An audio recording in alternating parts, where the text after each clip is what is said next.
Alrighty, as people are joining us, I'll give us a start. Tanya, I want to make sure we're good with our time. Thank you everyone for joining us today in our QuickBooks training part 2. I am Eileen Via Golden, the program assistant here at the Maricopa Small Business Development Center. I will be the facilitator for today's webinar. I want to thank you all for joining us today. Just a couple quick just insights on today's webinar.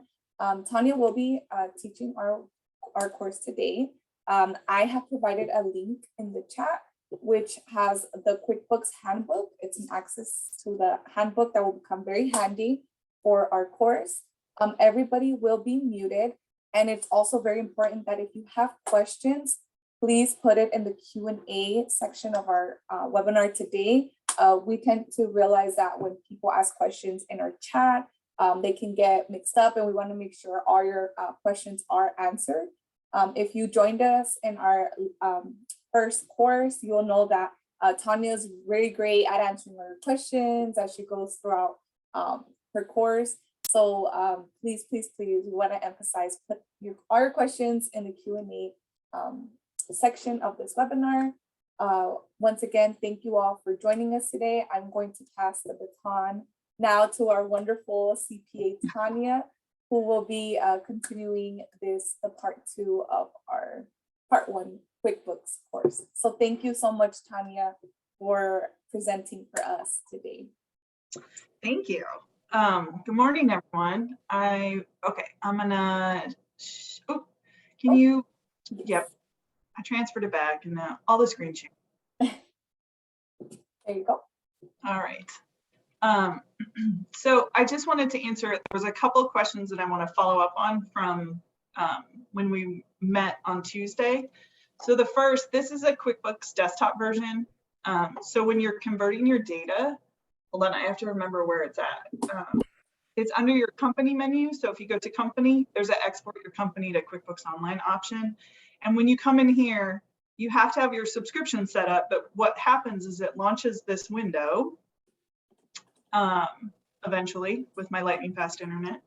It launches this window, and then what you're able to do is you log into QuickBooks so you can move it, start a trial, things like that from here, and then you log in and it'll import your data from there. So again, that's under the company, and then export your company file to QuickBooks Online. So I just wanted to show you guys where that lives. And then someone had asked me a question about the merchant fees with QuickBooks Online. And I tried to find out, so a lot of time with nonprofits, for example, merchant fees are charged. There's an option when you're donating to a nonprofit to check a box that says that you want to cover the fees. It's very common with some merchant processors that work with a lot of nonprofits. I tried to find out if QuickBooks Payments has that option to do that, and I couldn't find anything specifically about it. It just kept wanting to sell it to me. So I don't have the answer for that. So if it's, I'll try to make a phone call or send an email to Intuit later. And if I can get the answer, then I'll ask Eileen to send it out to you guys. Okay, so I want to, give me 2 seconds here, because I'll go back to the agenda and we'll talk about the things that we're gonna talk about today. So on Tuesday, we just did kind of an overview of here's what QuickBooks looks like, here's how you navigate around in it, here's how you mess around in your chart of accounts and set up your beer income revenue line. We covered some vendors and expenses. And then today we're going to talk about customers and transactions with customers, the bank and credit card accounts, how to set those up, and then the bank feeds. We're going to do a little bit of random extras and reporting. So how to run reports, customize reports, things like that. And then I'm going to briefly talk about sales tax, time tracking, and payroll. And I put them in italics. If these things don't apply to you, you don't have to stay for those. But I do, if there's time at the very end, I'm going to go over the mobile app. And Eileen and I tested it out this morning, and I'll be able to broadcast from my phone into the Zoom so you can see what the app looks like as well, because there's some pretty neat features in there. So if you can stick around, then please do. And Anita, there's a recording that the SBDC has for Tuesday, and then the link to the handbook that I'm going to reference today is also in the chat. So you can go onto Google Drive and get both of those.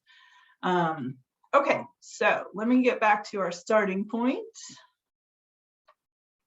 because I'm going to skip way ahead. And yes, it's not a shameless plug for my website, only because that's how I know how to get to the test file for QuickBooks Online.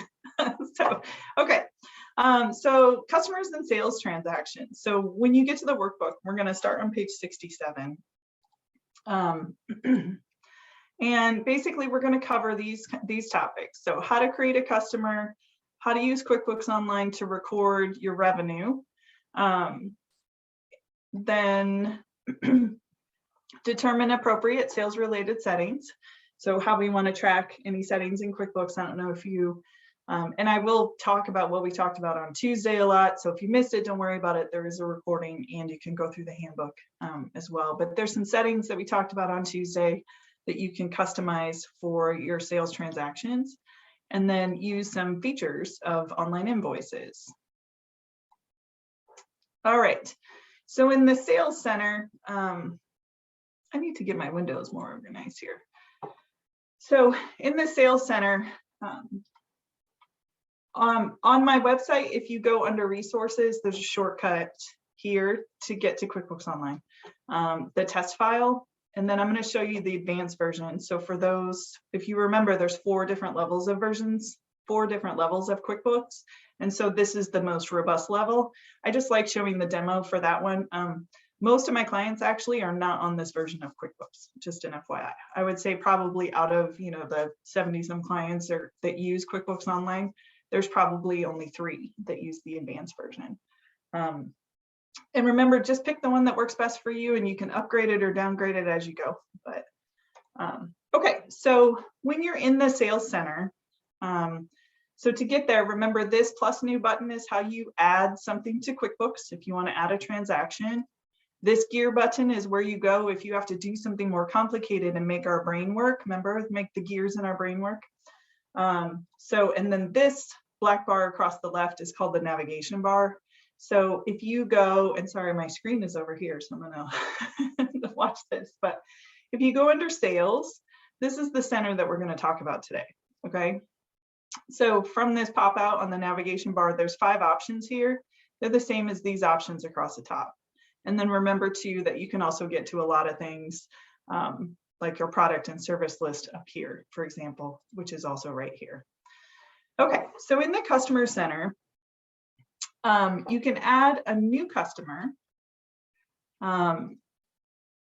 If you go to your customer tab, or you can go to sales and then customers here. And you can add a new customer at any time by clicking on this new customer button. And it's going to ask you to pre-fill this information. So for those of you that were here again on Tuesday, this looks exactly like this looks almost exactly like the vendor box. And remember, we added my dog, Barbara Warden. Oops. You guys don't watch me type. I can't type when you're watching. Okay. And then,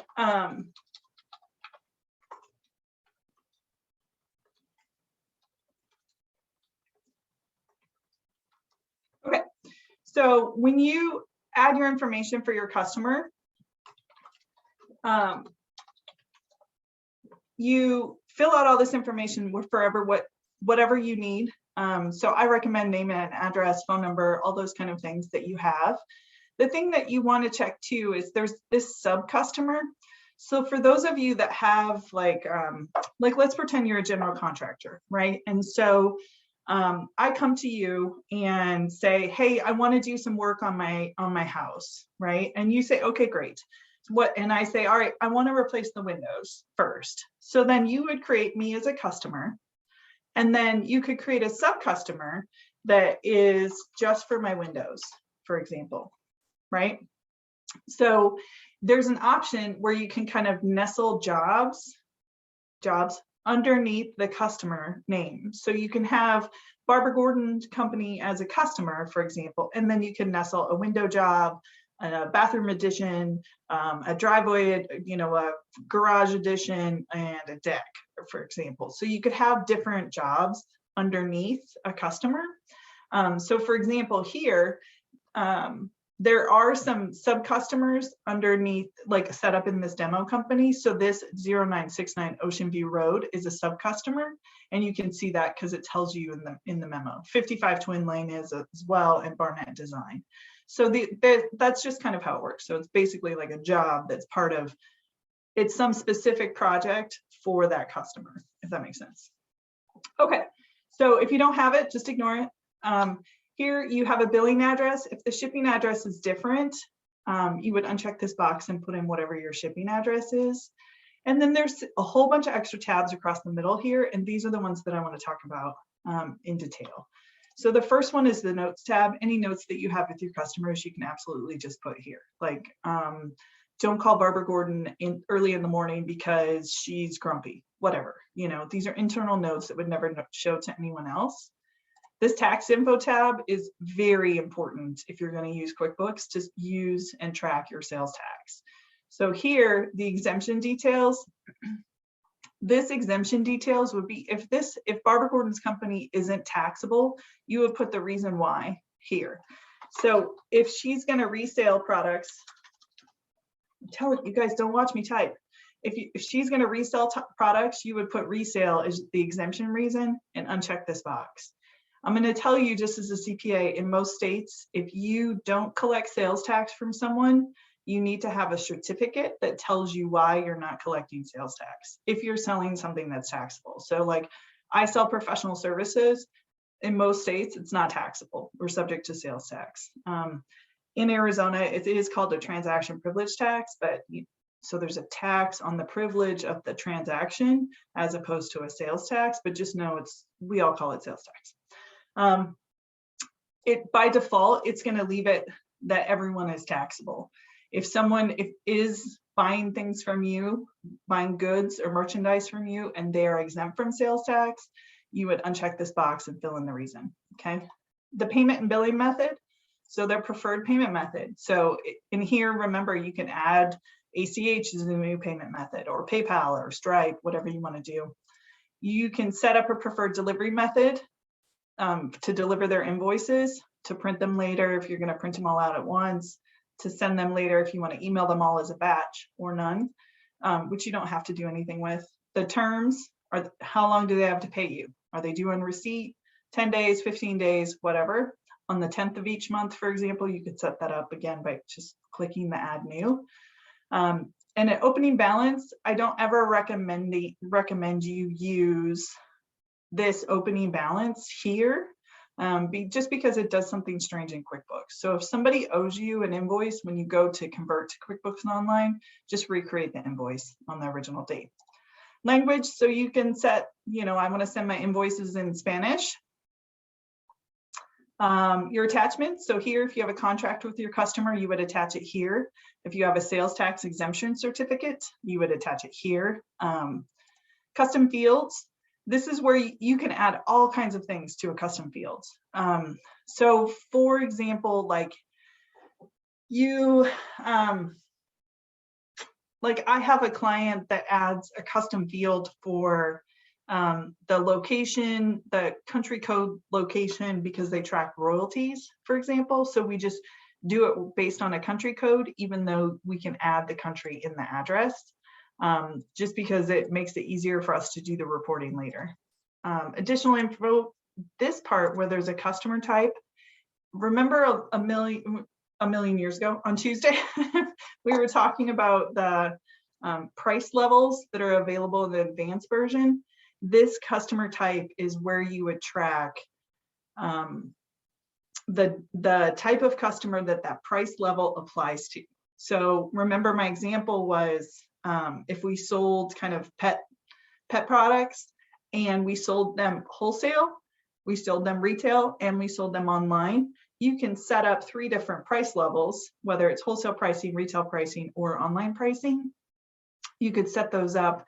And then here is where you would tell it that Barbara Gordon's company is a wholesale customer and they should get a certain price level on all the products and services we sell. Okay, Darius asked, where would you find the proper exemption code when not charging sales tax? So Darius, it depends on your state. If you're in Arizona, the proper codes would be the person that, there's an Arizona 5000 form, and there's multiple of them actually. And this state requires you to collect a 5000 form from anyone that you're not going to charge sales tax to. And the person that fills out the form, your customer, would check the box that says why they're exempt. So resale is the most common, just because most people that buy things that are exempt from sales tax are buying them to mark them up and resell them on. So that's probably the best way to do it. This box here, your exemption details, this is the note to yourself about why they're exempt. But just make sure that you collect the document, so you need that. So Miriam is asking if any of these features go away with the lower version of QuickBooks. Miriam, the only one is this customer type.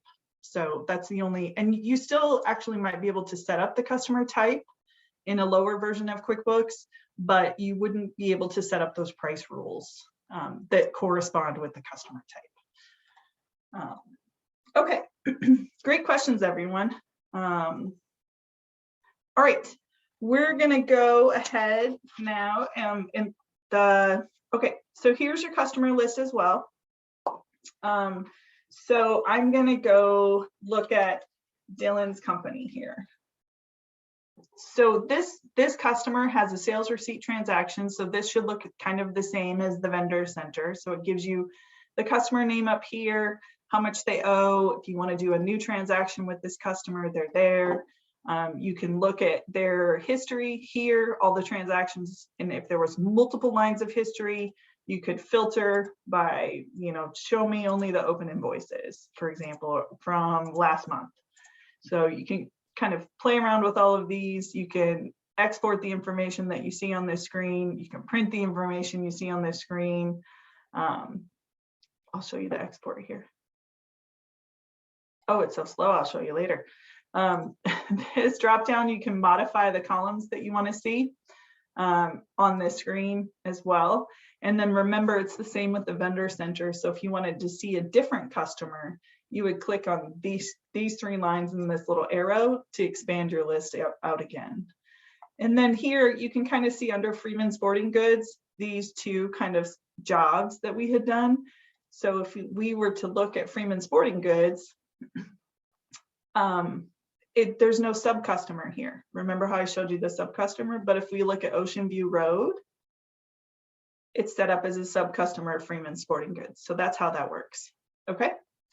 All right. So on to page 69, and we're going to cover 69 through 74. We're going to go from page 69 to 74, and then we're going to go back. Don't ask me why I didn't write the PDF for the handbook.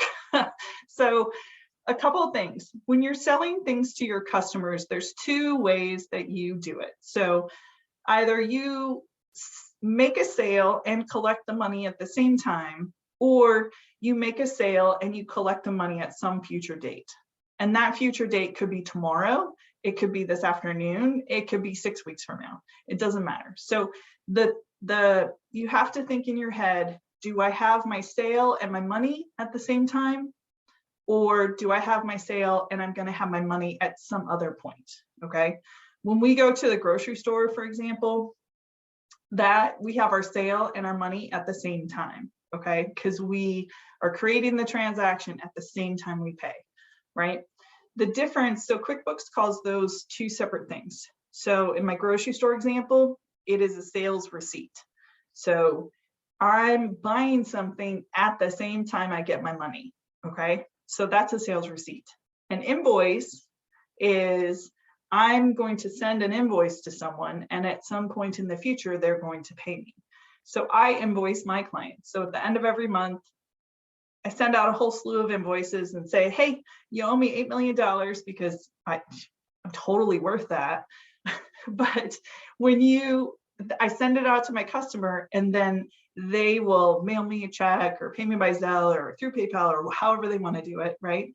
They'll pay me at some future date. Some of them pay that same day I send them an invoice, but most of the time I send the invoice and I get paid at least a day later. And then just randomly, there's a day about the middle of the month, 10 days after I send the invoices, that I like to call Money Day, where all the checks come in the mail, and it's super fun for me. So it's my favorite day of the month.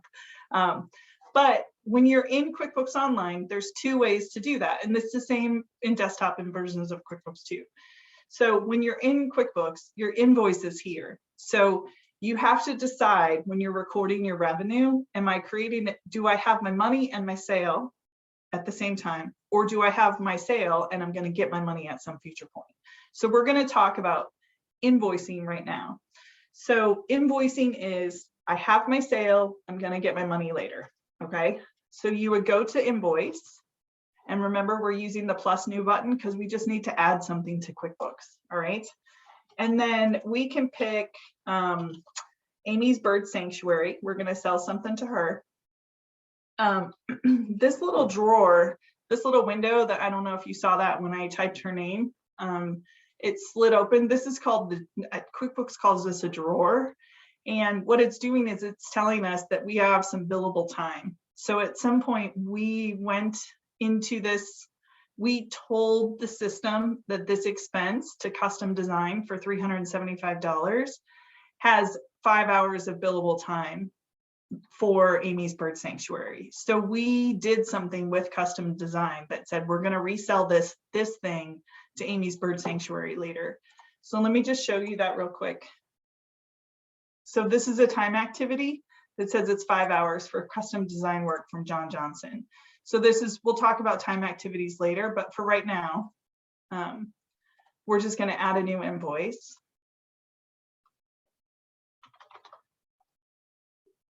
Okay, I'm going to ignore this drawer because I'm not going to add this time. So I'm just going to slide it back closed.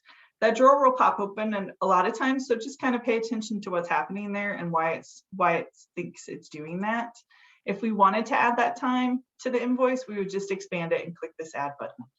Okay, so here it's Amy's email address, birds@intuit.com. Here's Amy's address, the terms. So she's going to pay us in 30 days. Here's our invoice date. Here's our due date. And then again, if you were to change the terms to 10 days, it updates the due date. Okay. There can be a box here to ask for the invoice number, but we've turned that off. It's a feature that you would turn on in the settings icon, in the gear and accountant settings. And so let's say that we did some concrete work for Amy for $100, right? So I just went to my product and service list, which we talked about on Tuesday, and these are all the things that we sell to our customers. So I picked concrete and put in that we sold one of it at $100.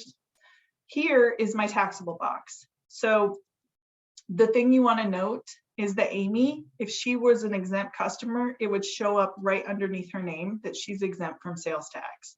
So remember in the customer setting, when we had that little checkbox that said they're exempt from sales tax, Amy is not exempt from sales tax, so we're going to charge her sales tax. Then in our product and service list, we told it that when we sell concrete fountains, they're taxable transactions. Okay, so let me show you both of those real quick. So here's Amy's Bird Sanctuary. I'm going to click the edit button. Here's the tax info. So here, this customer is taxable. So if I'm going to uncheck this box and save it, and then I'll show you the difference. And now when I pick Amy's name in concrete, watch it not do it because of I tell you, this demo company does weird things to me. So it's showing that right here, it's still a taxable activity, but there's no sales tax on the invoice. It's just $100, all right? Because it's saying that she's exempt. I guarantee you in the versions that are live versions, not the test company, there's a little hyperlink underneath the name that says this customer is exempt. So just know that that's there so you can see it in the future. Anyway, so if this is everything we want, for Amy, then we would have it like that. If for whatever reason, you should not uncheck and check these boxes here for this, because this is not where you would change this. You would change this in the product and service setting for the concrete. So remember that when you're setting up your QuickBooks, set your customers that are exempt up to be exempt from sales tax. Your products and services that aren't taxable, make sure that those are not marked as non-taxable as well in the product and service list. And I can show you that too. So just put in the Q&A if someone wants me to show that, if you remember where it is. Okay, if we have a discount percent, we can add a discount percent. So if I want to give her a 5% discount, or if I want to give her a $2 discount, I can do it that way. Here, there's no sales tax. It's not calculating sales tax because we marked her as exempt, but if we want to override it, we can. Okay. I'm going to not spend a lot of time talking about sales tax today, but I will definitely, there's a little video I'll show you at the end that'll show you kind of what Intuit is capable of. Here, your message on your invoice, so you can say like, hey, Amy, thanks for all the concrete work. It was super fun, blah, blah, blah, whatever. And then if you have an attachment, like if you want to attach pictures, for example, of a concrete fountain, you can. If you want to attach the contract or the quote or anything like that, you absolutely can here as well. Then across the bottom, these kind of things are pretty much the same. You can cancel your transaction, clear your transaction, print or review your transaction. You can make it recurring. If you want to invoice Amy every $100 every month, you're able to do that here. And then this customize tab is going to let you edit your transaction or edit the style of your invoice and create a custom form. The other thing here on this gear icon, now the gear icon, when you're on one of the windows, like the enter bill screen or the sales receipt screen or the customer invoice screen, all of those are slightly different than what the gear icon is on the main page. Okay, so these are settings just for invoices. So if you wanted to see things appear differently, this is where you would go. If you want to create custom transaction numbers, for example, now I can edit what my invoice number is. Okay. You can add custom fields here again. So this is something that if you wanted to add a PO number or a customer type, things like that, you can add all of those things here as well. Then you can add tags, which we'll talk about in the extra section today. You can change what your customers see, which is going to launch you into the form wizard. So this form wizard, you can play around with this to add your logo. You can change the colors that you want. You can change the style. You can add different fonts. You can, there's all kinds of things that you can do. On this content tab, you click on any section and you can check boxes or have different things. If you want your SKU numbers to show, if you want your account summary to show, those kind of things. And then your emails, this is what the email would look like if you were to send it to your customer, and you can edit all of those things here.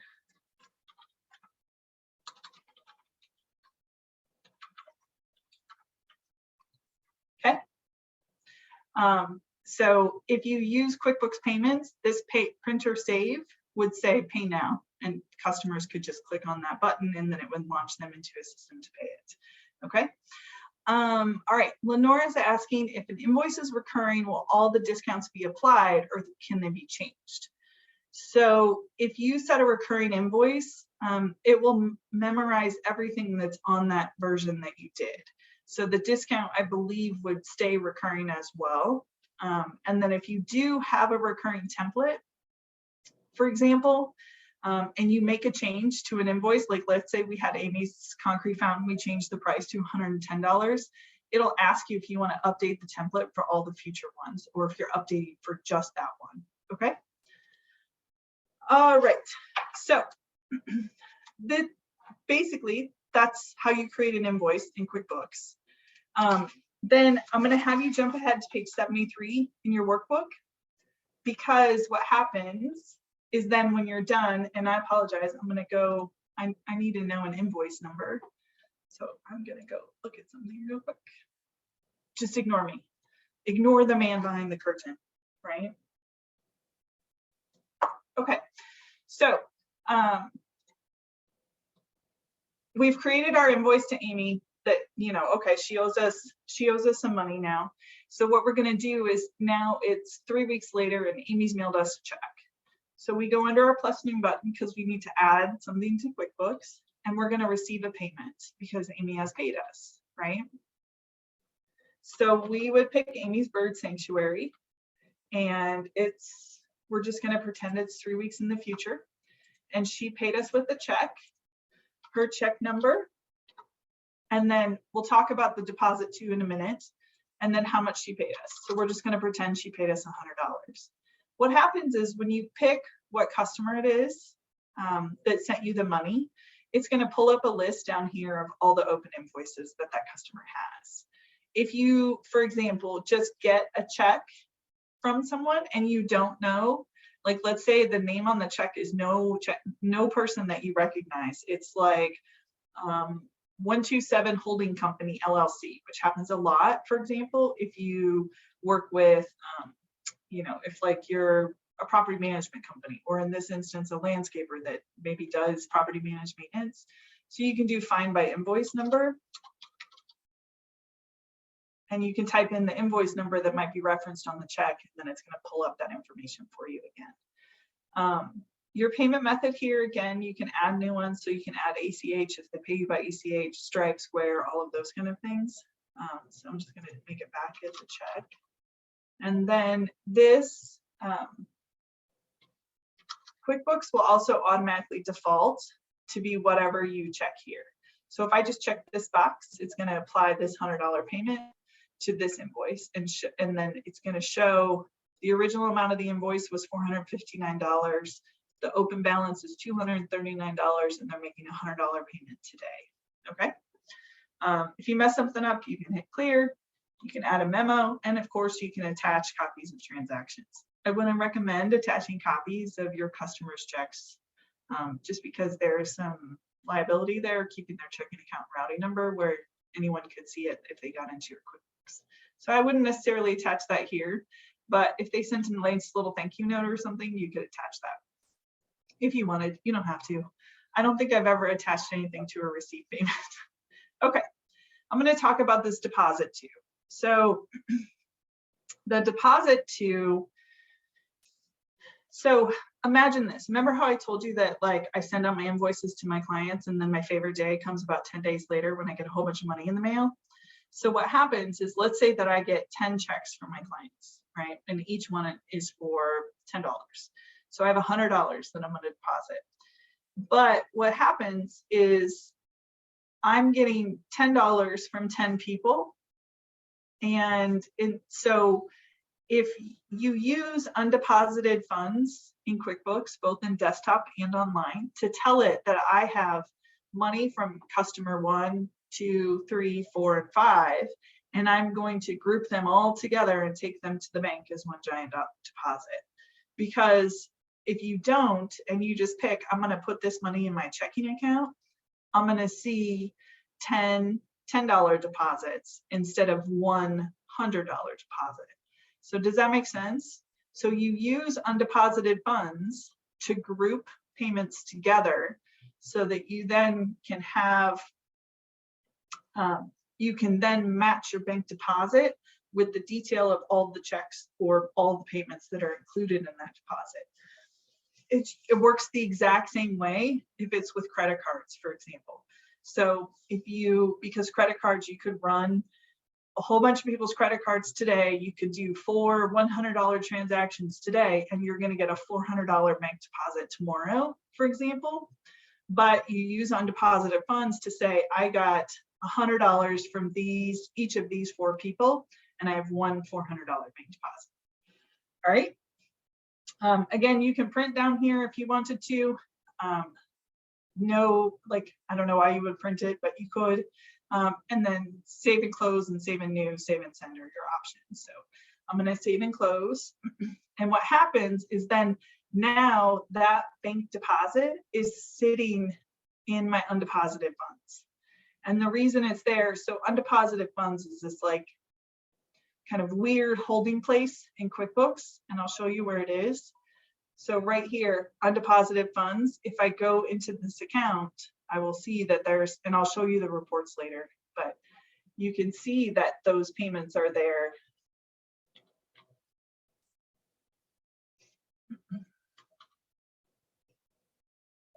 So here's my Amy's Bird Sanctuary payment across the bottom, right? The last one that's there. So now I'm going to show you what you do with it. So let's say, okay, now I've received all my payments from my clients, and then I go into my plus new because I'm going to add something to QuickBooks, and I go to bank deposit. And here, what happens is anything that you put into undeposited funds is going to show up across the top of the deposit window. Okay. So then you select the payments that you want to include in this deposit. So I'm going to make a deposit to my checking account today, and I'm going to deposit Amy's Bird Sanctuary $100, and I'm going to deposit this Cool Cars payment of $16.75, and this Freeman Sporting Goods for the job on Ocean View, right? So I'm going to make a deposit for $21.62.52. Does everybody see how that works? So you basically say, instead of doing this is one deposit, this is one deposit, this is one deposit, you're going to do one giant deposit for $21.62.52. However, I don't know about you, but I haven't stepped foot in a bank branch in, I don't know, decades, it feels like. So I deposit everything on my phone, right? But when I take a picture of a customer's check to deposit on my phone, I'm going to get individual bank deposits. So in that instance, I'm going to get one bank deposit for $100, one bank deposit for $16.75.52, and one bank deposit for $3.87.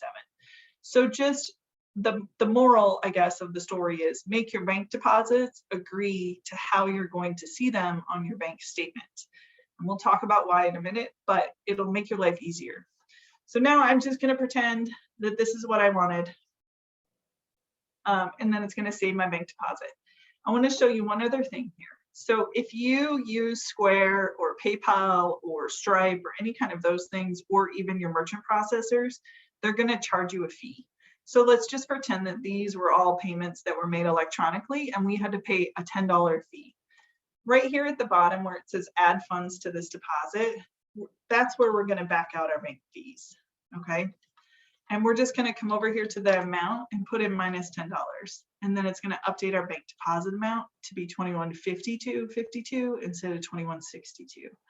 So if you're using anything like Stripe or Square, you're going to create your batch transactions. You're going to check them all off here to say, okay, all of these things came in from yesterday, and I was charged a $10 fee.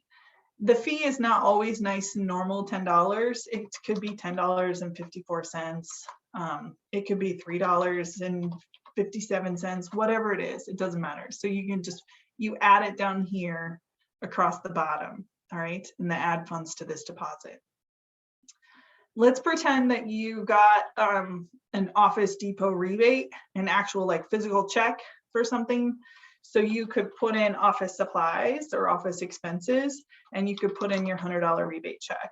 And in the memo, you could just put rebate check. Not that anybody sends rebate checks anymore, but if on the off chance, or if you sold your scrap metal, for example.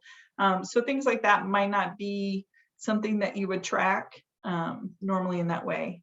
Anything that you, if you got some kind of money, if you receive some kind of money that isn't from a customer, you would just add it to the deposit down here, okay? All right, questions about deposits? Okay, all right, so remember your invoice goes, okay, Alex raised his hand, so I'm gonna wait for them to type their question in the question and answer box. So go ahead and type your questions, I'll wait for you to type them. But remember that if you have an invoice, you create your invoice, you receive a payment, you do your bank deposit, okay? Your payment and your bank deposit probably would happen in the same day. They could happen in separate days, but just, you know, make sure that you kind of follow that workflow. So I'm sending out that so-and-so owes me some money. I'm going to get my money from them at some point in the future. Okay, whether it's 1 day or 10 days or however many days.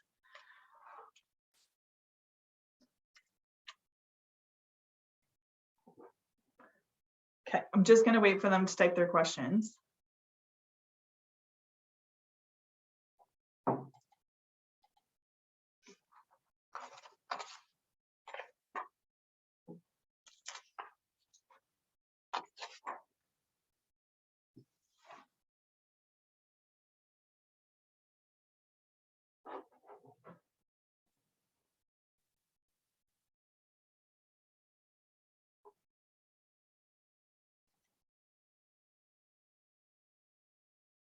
Okay, while you guys are typing, I'm going to talk about statements for a minute. Under the plus new button, there's a statement under other. So you can create statements for your customers here as well. And you would just, it's going to automatically pull up everyone that owes you money. And then you could, I mean, you can customize the screen any way that you want. And you basically can email all your statements at once from this screen. So everyone that has an open balance. Okay, so someone asked if I need to write a check from our bank to deposit into our payroll bank, how do I record it correctly? I'm going to leave that question there for a minute, just because we're going to talk about that in a minute when we get to the bank feeds.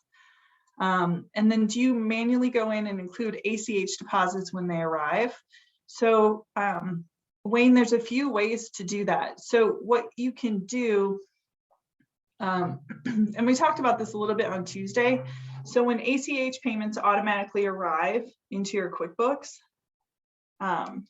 they're gonna show up here in your bank feed as a received money. So for example, like this $55 that's showing on this line, for example, is an ACH bank deposit. So there's a few ways that you can do that. And if this Books by Bessie $55 matched an invoice, because Bessie owed us $55 from an open invoice, it's going to show that here. Like it says, shows 2 matches found here or 1 match found here. It's going to show that, so you can mark that it's matching here. But I don't know if you remember, if you were here on Tuesday, but there was a woman that was saying that she's having problems because her accounting staff is just saying like, oh, this 868 matches this, without actually knowing that those things are matching each other. So if you have a lot of the same invoices for the same dollar amount or sales receipts for the same dollar amount, what I would do is I would go in and receive all the payments, make the bank deposits that match the ACH amount, and then I would come back to the bank feed and match it there too. So it kind of depends on the workflow. For example, when I invoice my clients, most of them are different dollar amounts, so that this dollar amount that's showing up in the bank feed is only going to match that one customer. There's not a lot of the same dollar amounts for my clients. But we do the books for an HOA, for example, and all 187 of those properties that are in that HOA, they all get an invoice for the same dollar amount. So we get a lot of checks and a lot of electronic money deposits for the exact same dollar amount. So in that instance, we're manually receiving the payments to make sure that those dollar amounts get applied to the correct customer. So that's, to answer your question, that's kind of how it's done. So you can do it 2 ways, and it depends on what you're doing and what industry you're in. Okay, so I showed you the statements, so you can just do that. We're gonna go, we talked about the received payments. We're gonna go to page 76 to credit memos and refund receipts. So remember how I said that invoices are, we have money now, we are going to get money, or sorry, we have a sale now and we're going to get money in the future. And a sales receipt is we have the sale and the money at the same time. Credit memos and refund receipts. So here's the credit memo, here's the refund receipt. Both of those are based on the same kind of logic. So a credit memo is, hey, Tanya's customer, I accidentally overbilled you. I'm going to issue you a credit memo that you can use to deduct from an invoice when you pay me at some point in the future.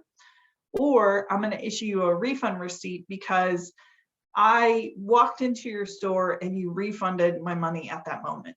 Okay, so it's the same kind of logic. So credit memos, if there's a gap in the money, refund receipts, if it's happening right now. And both of these transactions look almost exactly the same as everything that we've seen so far. You pick your customer. So we will pick Amy's Bird Sanctuary, for example, and this is a refund receipt. So I'm going to pretend that we're going to refund her with a check from our checking account, and it's going to be check number 72. And I'm going to give her $10 back on her concrete fountain. So you would pick a product and service for why are you giving them this refund? And you could just say discount or something like that if you're not sure. You can discount it again. Again, discounting a refund receipt, I'm not sure would work. But for example, if they had like a 15% off coupon the first time, then you could put in that 15% discount here, okay? You would then also want to make sure if the customer was taxable that you're adjusting the sales tax, because if you issue a receipt or a credit memo on something that was taxable, the refund will reduce the amount of overall tax that's owed, because you shouldn't have to pay tax on something that you refunded or gave someone a credit memo for. All right. If you were to do this if you were to do a credit memo, what happens then is the customer would owe you the original amount of the invoice, and then they would get the credit memo for a negative amount, and so they would owe you the net. So what happens is if you issue, I'm going to do a quick one here. So if we do a credit memo, remember how Amy's Bird Sanctuary owed us some money? Don't you love how I just picked the first one on the list? Okay, so we're going to give her a $10 credit for her concrete. I'm just going to save and close this. If I were to go back to the payment screen and now Amy's paying us, for example, you'll see the credit memo show up then. Oh, it's making me a liar. Oh, you know what? Hold on. Remember, so on Tuesday, we talked about that QuickBooks will automatically apply things. I bet you it automatically applied it. So I'm back in my customer center. Here's Amy. I'm going to go in and look at her transactions. So here's the credit memo. Here's the $10 credit memo I did. And look, it already marked it as paid, right? So it's automatically applying this credit memo to any open invoice that they have. And so this is what the payment screen would look like, and your credit memos would show up down here at the bottom. So it automatically applied this. If you hate that feature, which I hate that feature, you would go here under the gear icon to account and settings. And as soon as it loads,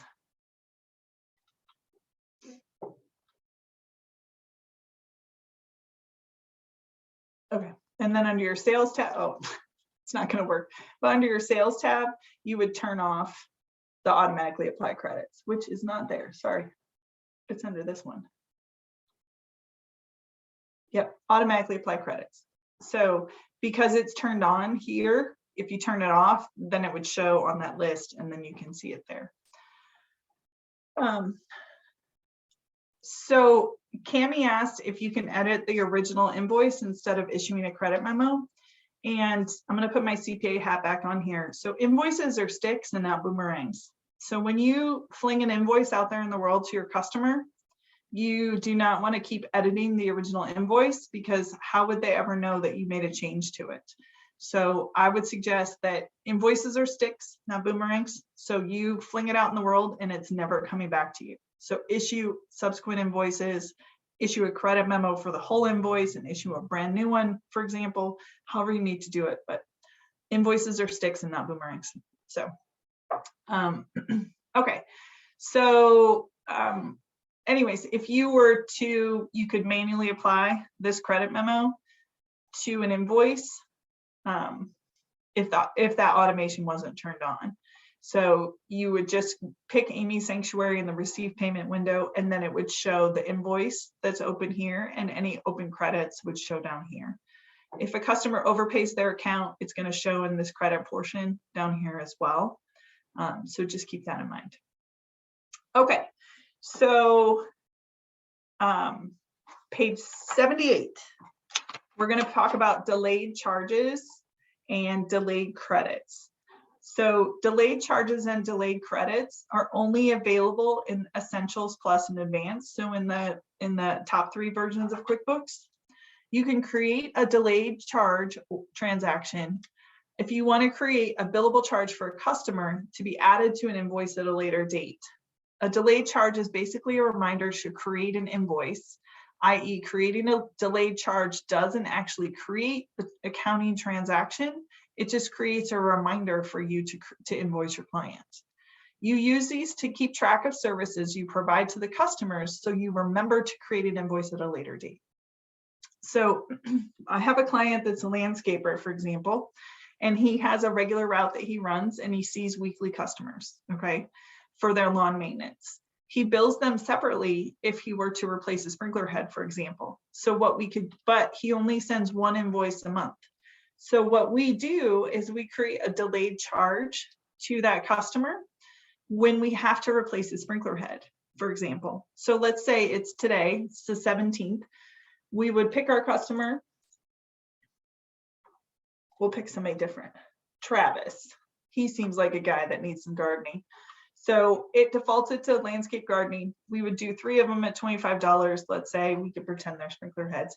And then we would save this delayed charge. What happens then is when we go, sorry, I'm just skipping the warning. When we go to invoice Travis at the end of the month, it's going to pop up in this drawer that said, hey, there's a delayed charge here. And then we can add this to the invoice. So that's a way for you to track what you're going to bill someone throughout the month at the end of the month, or even if it's your time frame is longer than a month, for example. So it's just an option for you to track what you're going to use. The same thing, you would then create your invoice, or you could create it as a sales receipt, which we'll talk about next. And then however you want to do it. So again, it's do I want to add these delayed charges to an invoice? Do I want to add these delayed charges to a sales receipt? However you do it is totally fine. Okay. So it could come in handy for the delayed charges if you need to track things throughout the month that you need to invoice at a future point to your clients, okay, or your customers. All right, questions about delayed charges? I think they're kind of fun. Okay, let me find. Okay, I want to talk about sales receipts. Let me find the page for you. It's on page 74. So a sales receipt, I'm going to close this. A sales receipt is really nice when you're recording. I have the money and I'm recording the sale at the same time. All right. So we'll go back to Travis, for example. And again, because I entered that delayed charge, it should pop up in the slider, or the test company is going to make a liar out of me. And let's say that we sold a concrete fountain for Travis. All of this screen should look very familiar to you, right? This looks just like the invoicing screen. We can put in our discount percentage, tell them it's taxable, all of these things. If you notice these boxes right here in the middle, this is the part that's different. And if you remember on our receive payment screen, these boxes showed up there. So this is the difference. We're recording that we sold this concrete fountain. At the same time, we're recording that Travis paid us with a check, right?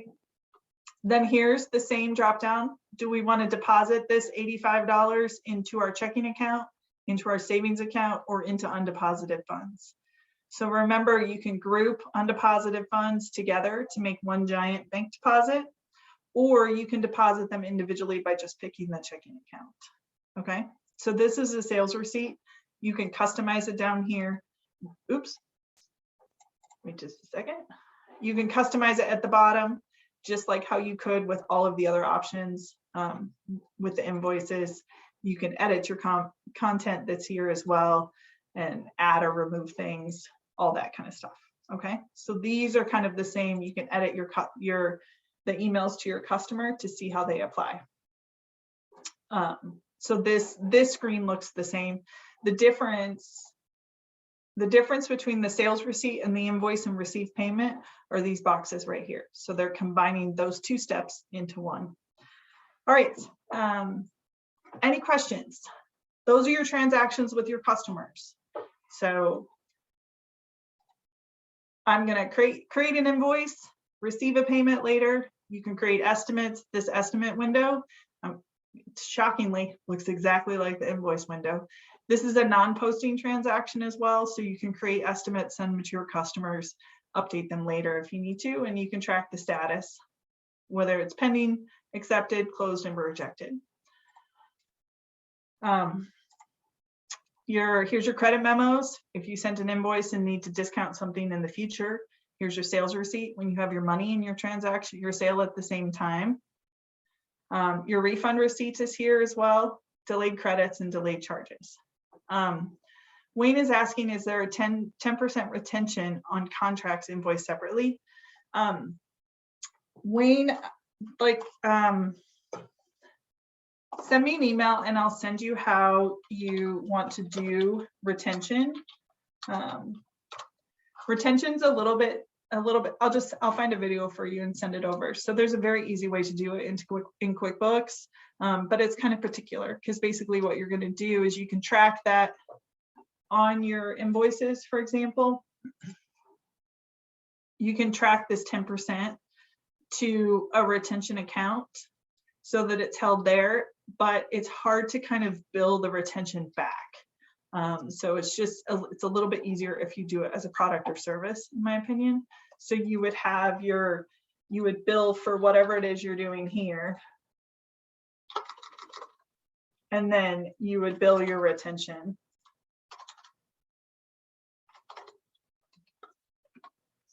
And oops, I picked the wrong one.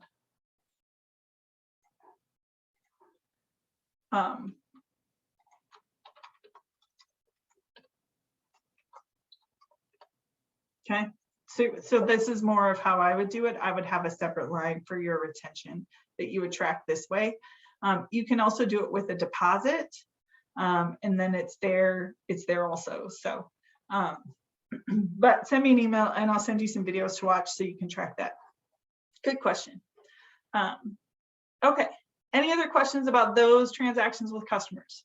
Try this delayed charges. I think it's pretty, I mean, if you happen to be a landscaper, for example, like this is perfect for you. So we love using this with our clients. Okay, all right. Then QuickBooks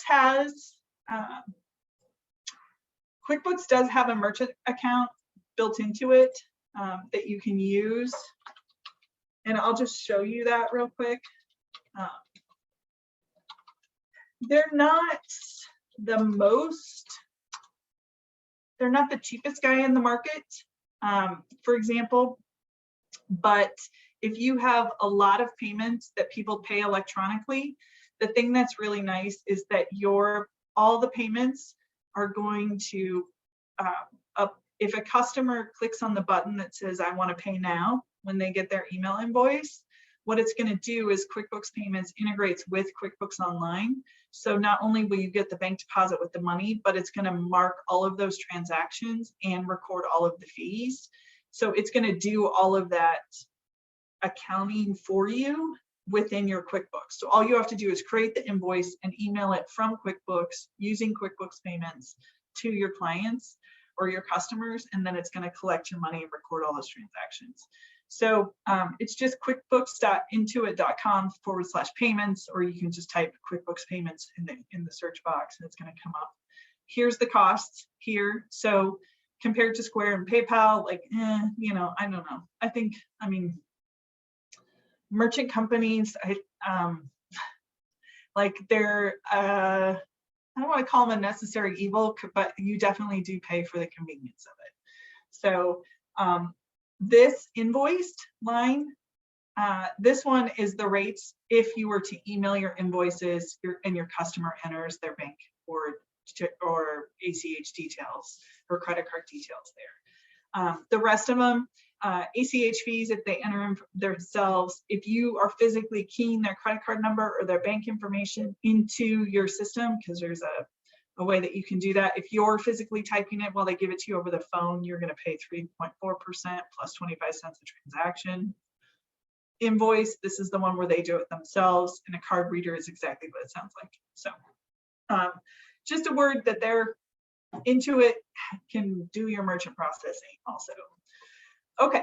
All right, questions about any of those things? Because then we're going to go into banking. I know, so exciting, you guys can hardly contain yourself.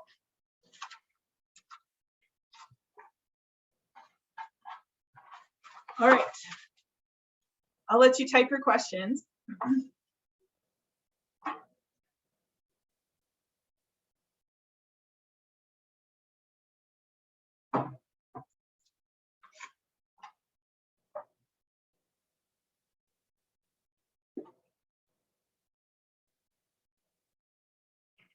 I feel like I should like fill the void with so I had mentioned that about my email. I put it in the chat, and then there'll be a slide at the end as well with my contact information.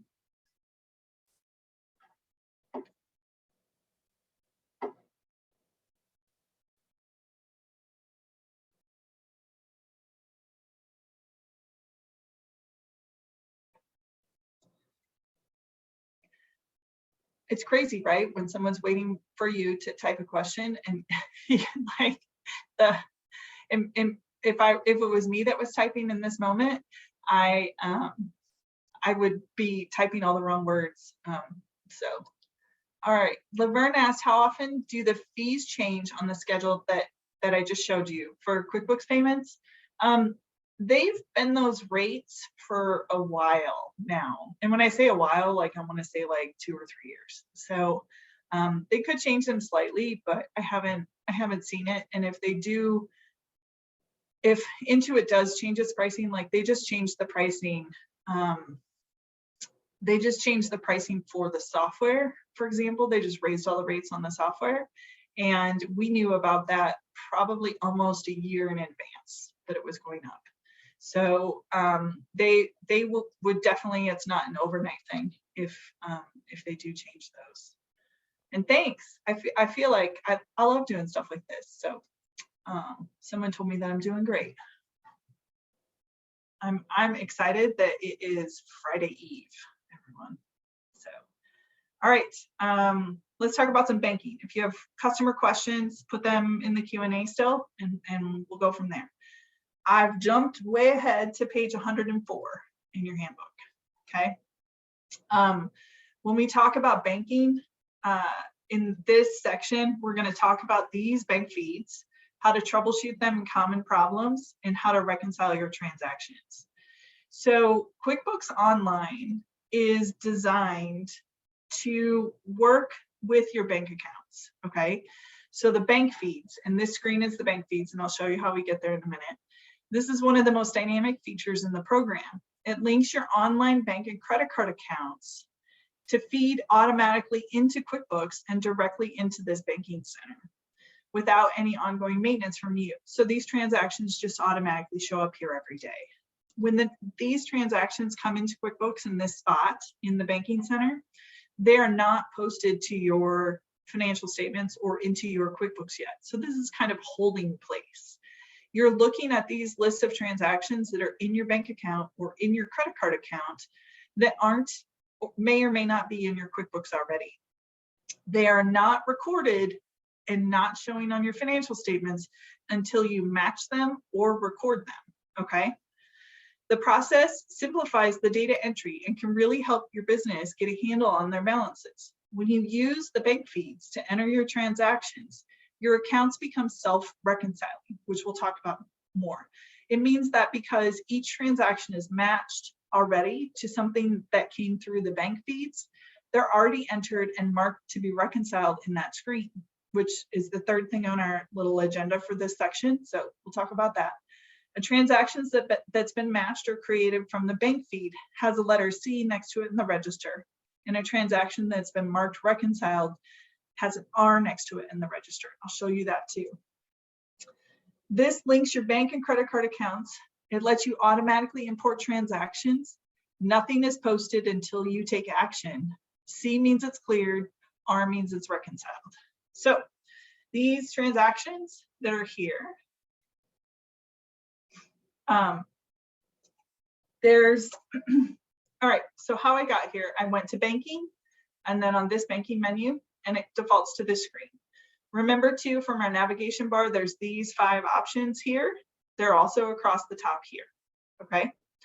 So from this banking screen, when you first start QuickBooks, you can link your bank account or your credit card account to your QuickBooks. However, I want to caution you about a few things with my CPA hat. Don't link your personal accounts to your business QuickBooks, okay? Link only your business accounts. If you have a credit card that you use sometimes for personal and sometimes for business, you have to decide whether you want to link that one or not. Your transactions that come into the bank feeds, your accounts that show up here, should only be your business accounts, all right? If you do have one that you kind of use personally, that you use for both personal and business, there's ways to do that. And if there's time at the end, someone remind me and I'll tell you what I like to do best. Okay, so let's say you're brand new to QuickBooks and it's the first time you come here. Do you remember when we went to the chart of accounts? I'm gonna go there real quick. And it kind of pops up this little box that says, hey, you have to do something here. And then you would go to see your accounts, and then here's your list, your chart of accounts. The first time you ever go into QuickBooks Online and you click on this banking tab, it's not gonna look like this, okay? It's gonna have a little box that says, hey, do you wanna connect your bank account? And you say yes. So you just kind of follow the green little boxes and into it, always with into it, it's follow the green boxes. But what happens is you can link your account, and then when you click that button, it's going to ask you where you bank.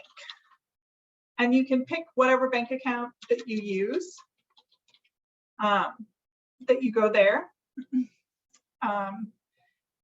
So when it pops up in the normal versions, they would also have like an American Express icon here, and Chase and Wells Fargo, Bank of America, and all those kind of things. So you could just click on one of those little dots that's there as well.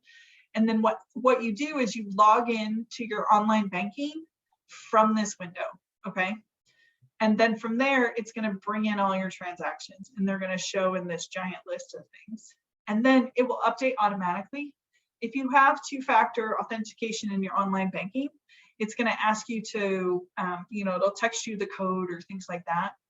If the online banking ever breaks, because for example, if you do use a 2-factor authentication where it texts a code to your phone, or you use an authenticator app, you would just come into the bank feed, you would click update, and then it would populate, it would come up and say, hey, it would give you this orange box right here under these tiles that says you need to do something.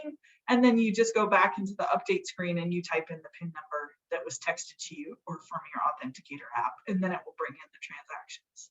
So most of the time it knows to do this on its own.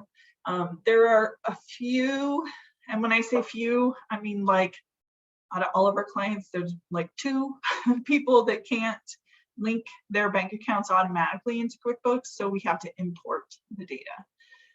So if we do have to import the data, I created a bank sample here. So if we did have to import the data, I was like, wait, what is that? This is garbage. You would have your information here, for example, and then you would download a CSV file from your bank account that says like, okay, we made this deposit, we have this merchant deposit, this transaction, these checks cleared, those kind of things. And you would just here from link account, you would upload your file, okay? And this is kind of advanced stuff. So like if you want to bring in your transactions automatically, you would pick that from here. If you wanted to upload your files, you would do it from here. Uploading the file is fairly easy.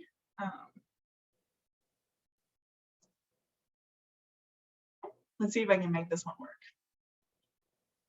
Oh, it won't let me upload a file in a sample company. But basically, you just come here, you attach your CSV file, and then you tell it that when you see that this is the date column, this is the name column, this is the negative amount, the positive amount, and this is the memo. So you would just be able to do all of those things and match the transactions through. And then you can manually import your transactions. Most of us can just link our bank accounts and it's going to be fine. Amy asked if she's using the self-employed version, it separates the business and personal.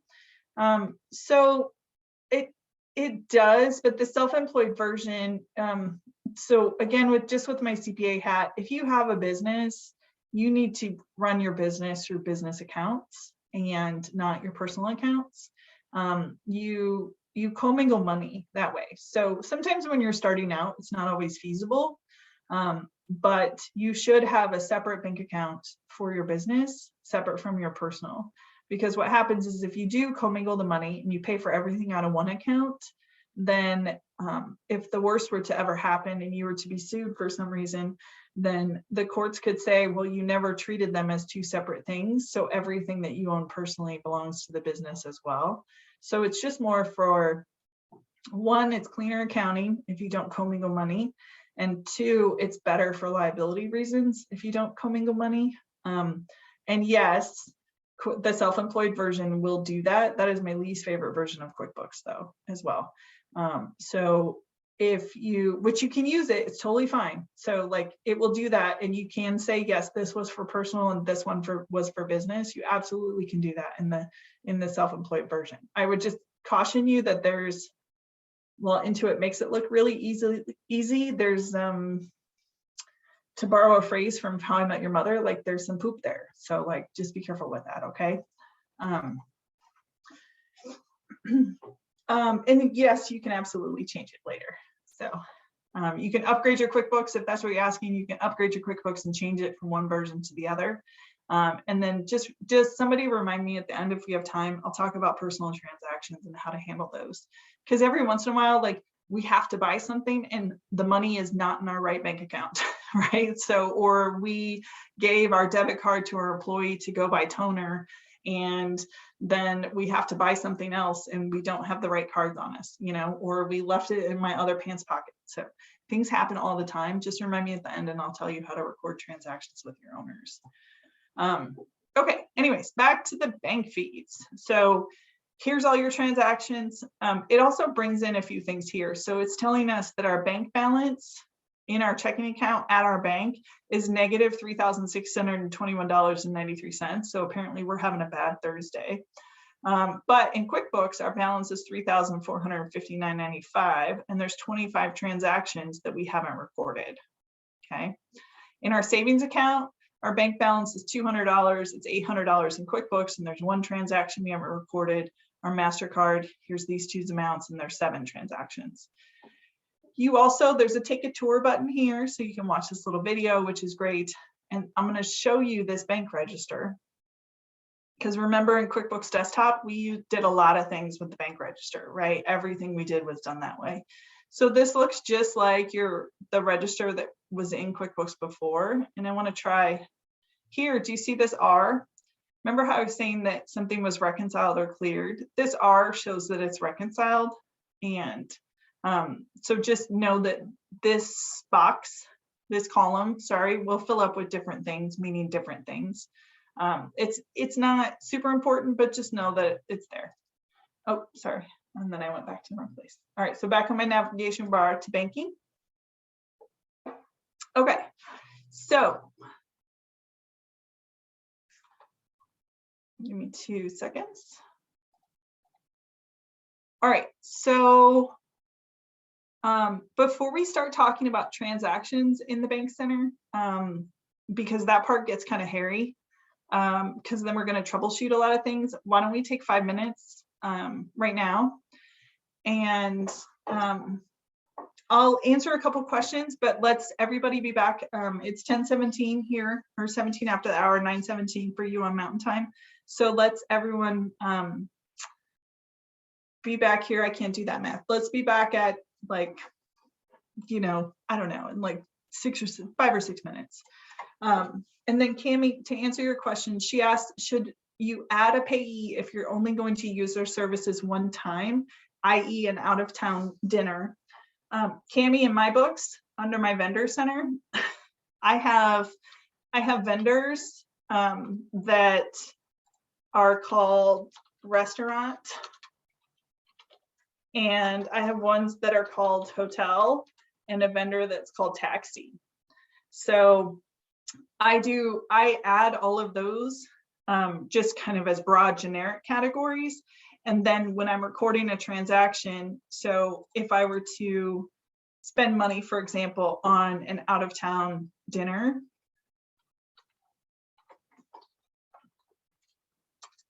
don't watch me type, you guys. So then I would put in what it was for, however much it was for. Well, sorry. So since it was a travel meal, I would put in the restaurant that I was at and who I was with and how much we spent. Okay. So I typed the details about the restaurant and the reason that I was there in the description. Okay. And then Alex, my email will be at the end, so you'll definitely have it today. Okay. Does anyone else have any questions before we take a break?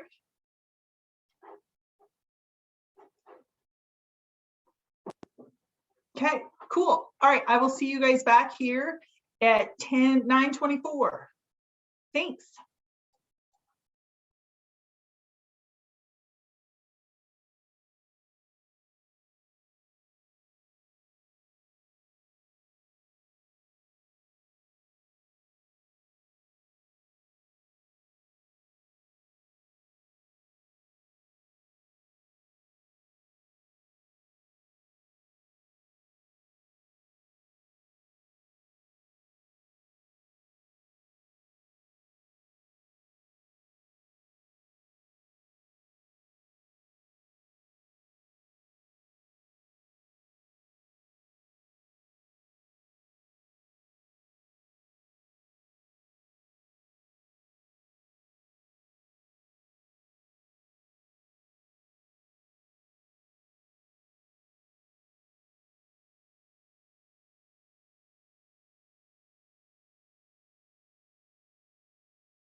okay, if you guys can make yourself or head back, we'll get started again.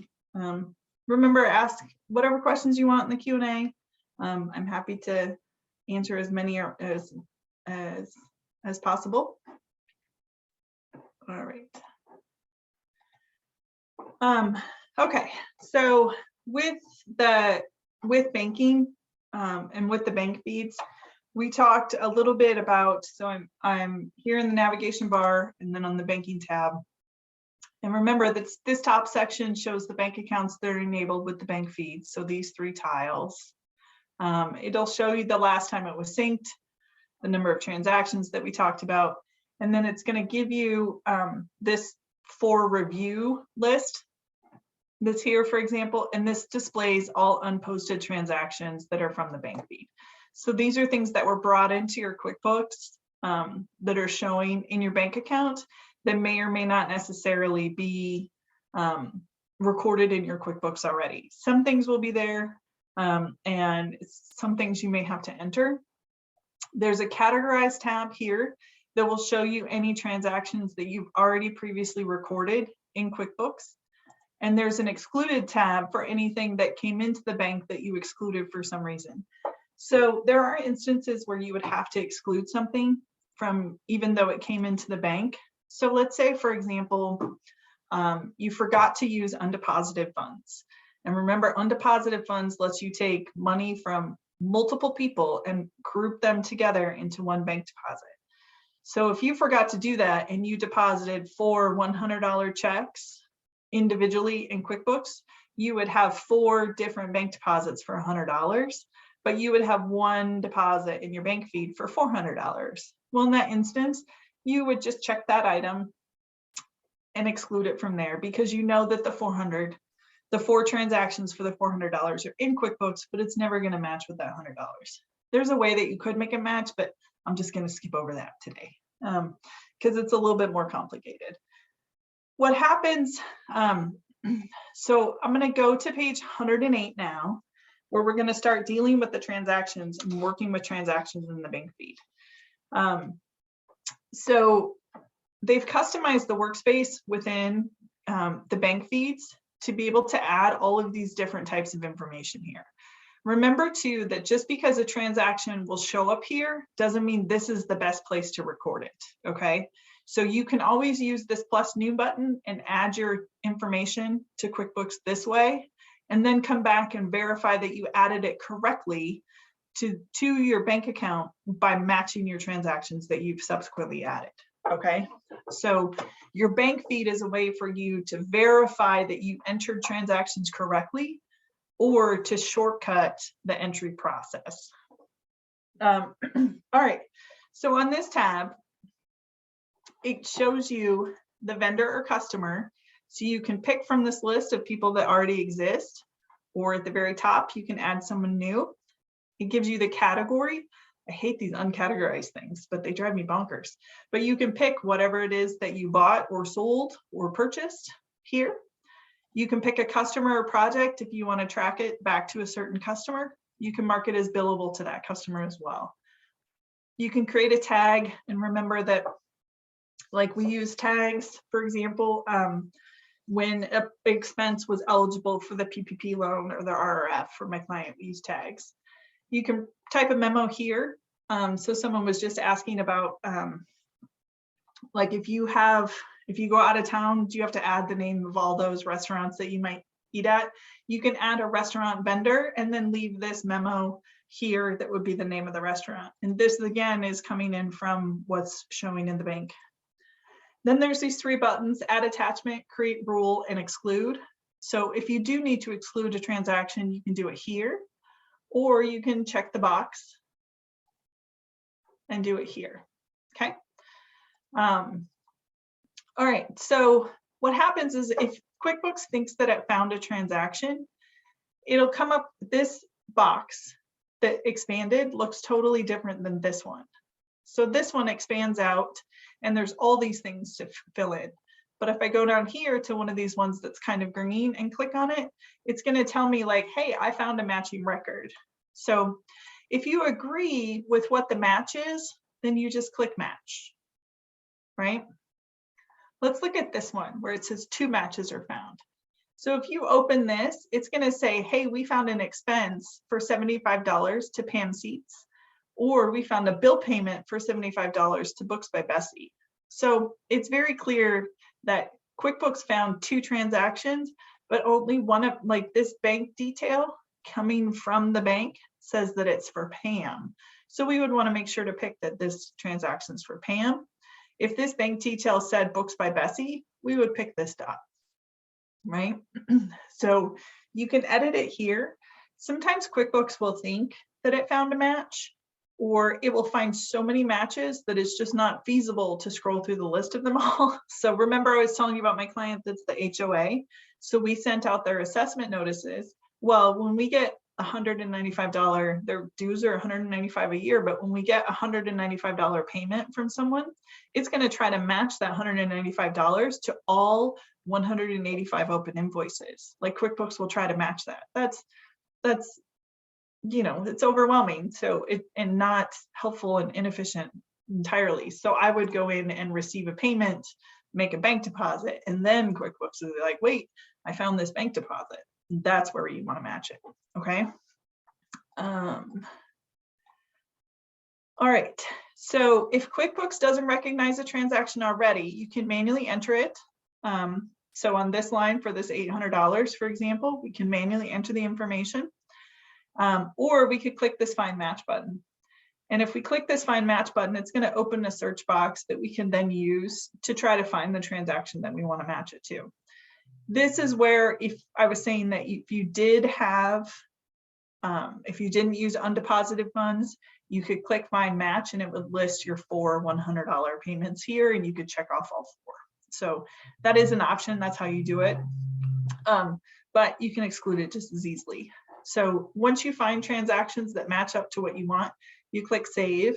If there's a weird difference, like a couple of pennies, you can click this Resolve button down at the bottom and put what it's for. Usually bank service charges. I don't recommend doing this Resolve except for a little bit of rounding things, but mostly don't use that. Try to record your entire transaction all the way through, okay? Which would mean going here to your Plus New button, going to your Plus New button, adding your sales receipts, adding your received payments, adding your expenses or your checks, okay? All right. Okay, you can match the bank fee transactions to checks, expenses, deposits, transfers, credit card credits, which is if you made a return, for example, open bills, open invoices, meaning unpaid vendor bills, unpaid customer invoices, sales receipts, and customer payments. If there are any open items in any of these categories, they would be displayed in the match transaction pop-up screen. You can also match multiple transactions in the bank feed. You can group them together and match them all at once. So let's say that I'm coming to work and I'm sitting down in my landscaping company and I come into QuickBooks and I see all these transactions that are matched, right? And I know that this one's okay, and this one's okay, and this one's okay. This one's all right, but this one's weird. So I can check them off here on the left and hit accept, and they'll go away. All right. You should work towards having your bank feeds not have transactions in them. Okay. So you can go through and say, okay, all these things look all right. And you do want to kind of make sure that what they're like here, do you see where it says Books by Bessie? So it brought in the Books by Bessie for $75 and it's trying to match it with the transaction for Pam. Okay. So you wouldn't match this one. You would go figure out why it's trying to match it to that. And here's the one for Pam. So we'll match that one. Billy asked, what version of QuickBooks is this? So Billy, this bank feed is in all versions of QuickBooks Online. So QuickBooks Desktop does it, but we're not, but it's nothing like this. It's not nearly as great. Okay, so does this make sense about the bank feeds? And give me just a second because I want to We're going to talk about rules in a minute. And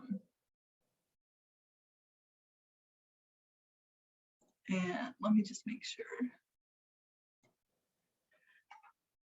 Okay, so I'm going to match up the rest of these real quick, just because I want to clean up this list so we can work with it for something else.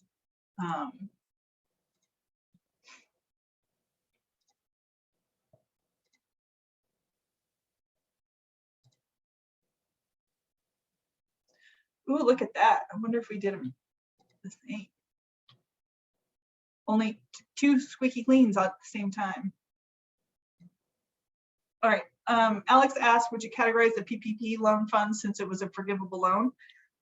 So Alex, you would have to record it because it would show up as a received payment or in this received column in your bank feeds. And so and the PPP is a liability, it's a loan until it's forgiven, and then it becomes other income on your income statement, which may or may not be taxable. It's not taxable at a federal level, but some states are taxing it, but most states are not. So, okay, so someone had asked earlier, and I'm going to answer this question now because I haven't, because I've kind of put it off. So someone asked, if I need to write a check from our bank to deposit into our payroll bank account, how do you do it correctly? So basically what's going to happen is in one of your bank accounts, you're going to have a receive money, and in your other bank account, you're going to have a spend money, okay? The same thing with your MasterCard payments is you're going to have a received payment, like this is a return to Amazon. But these things here are,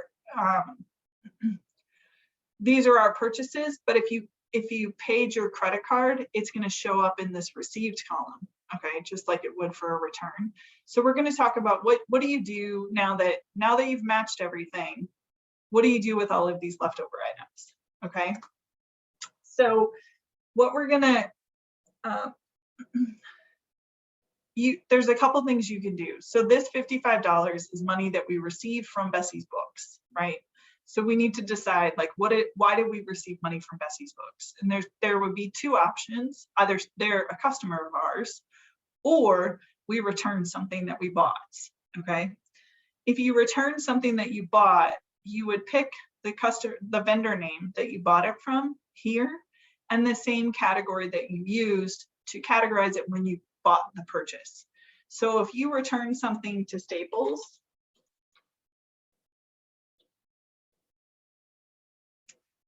then it's just office expenses, okay?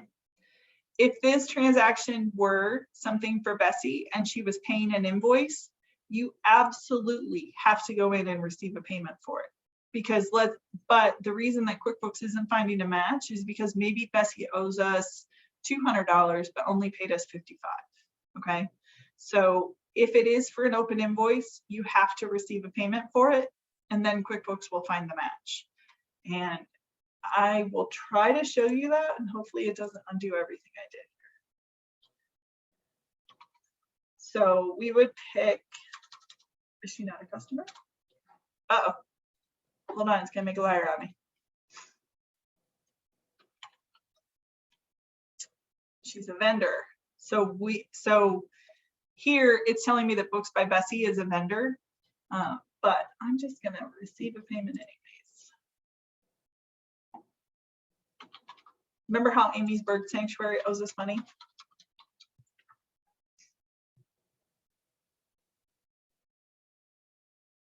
Let's say she paid us with her Visa.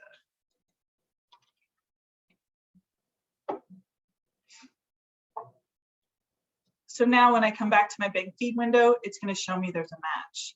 So your best bet is, if your money is received from a customer, is to match it to the open invoice, or like you would receive a payment and match it to the open invoice. Cami, I'll answer your question in just a minute. She asked about a return. So I'm going to match that transaction to make it go away. These transactions that are left are ones that we spent, okay?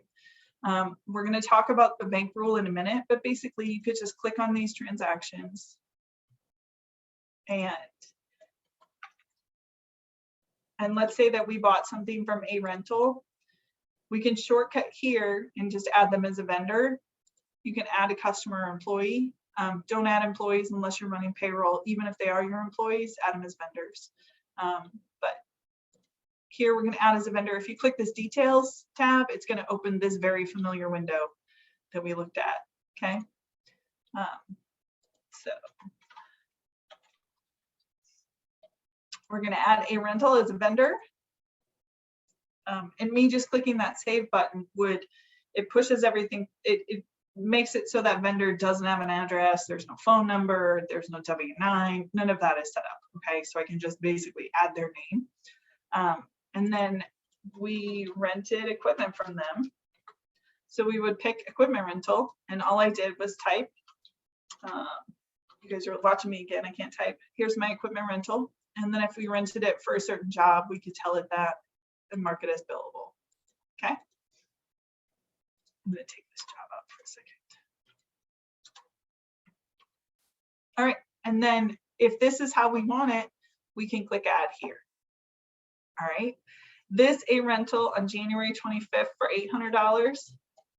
We can go in and add it as an expense to our checking account.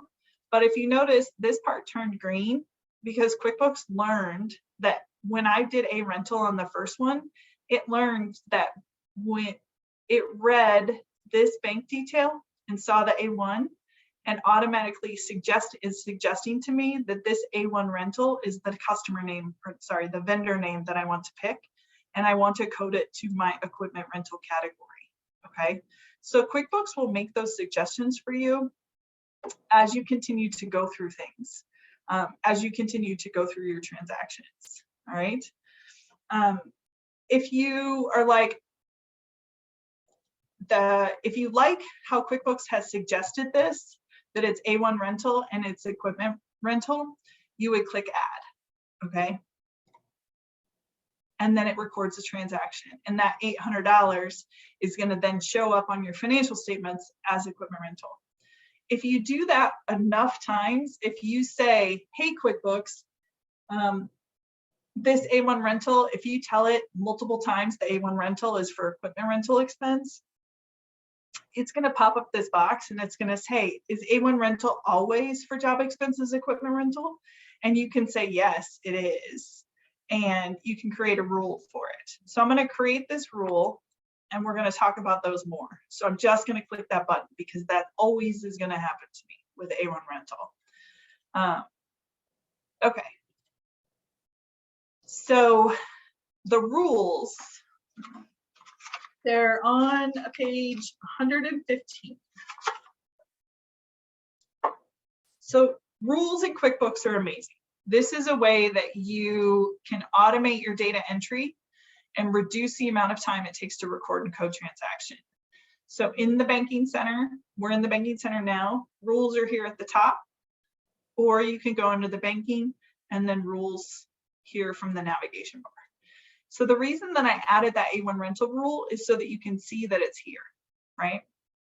And so what QuickBooks is doing here is it's telling me that there's a suggested rule for A1 rental that if the bank description says A1 rental, to set the payee, automatically add the transaction.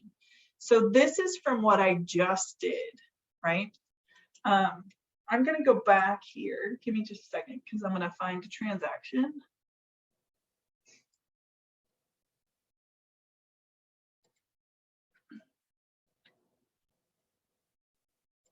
All right. So sorry, I wanted to take a picture of it, so I don't have it. Okay. So we're back on our rules. So you can come into this rules section and you can create new rules this way, right?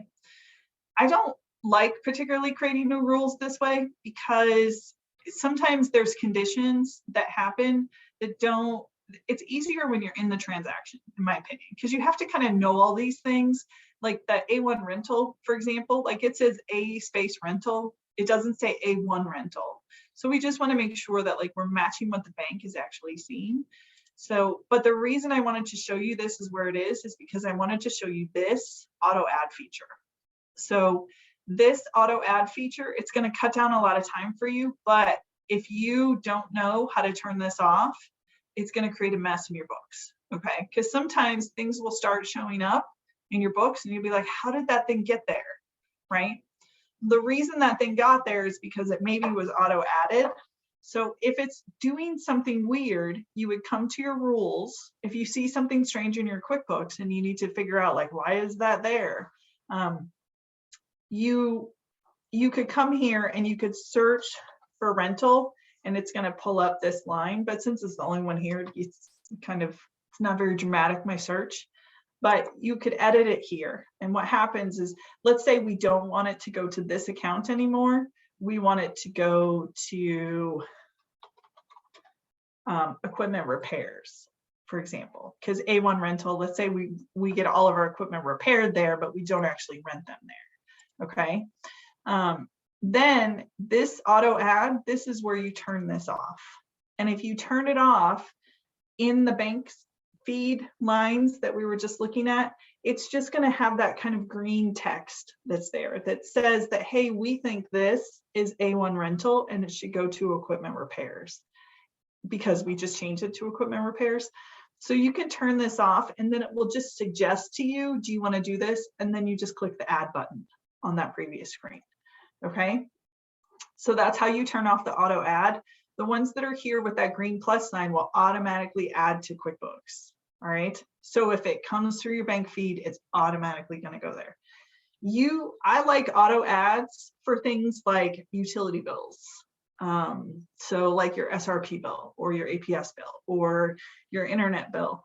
So you can create a rule that says every time you see this, go ahead and call it SRP and code it to utility expense, right? So back on our banking tab, there's these transactions that are here. So Chin's Gas, you can create your rule from here. And so this is Chin's Gas and Oil. I'm just going to click this create rule button.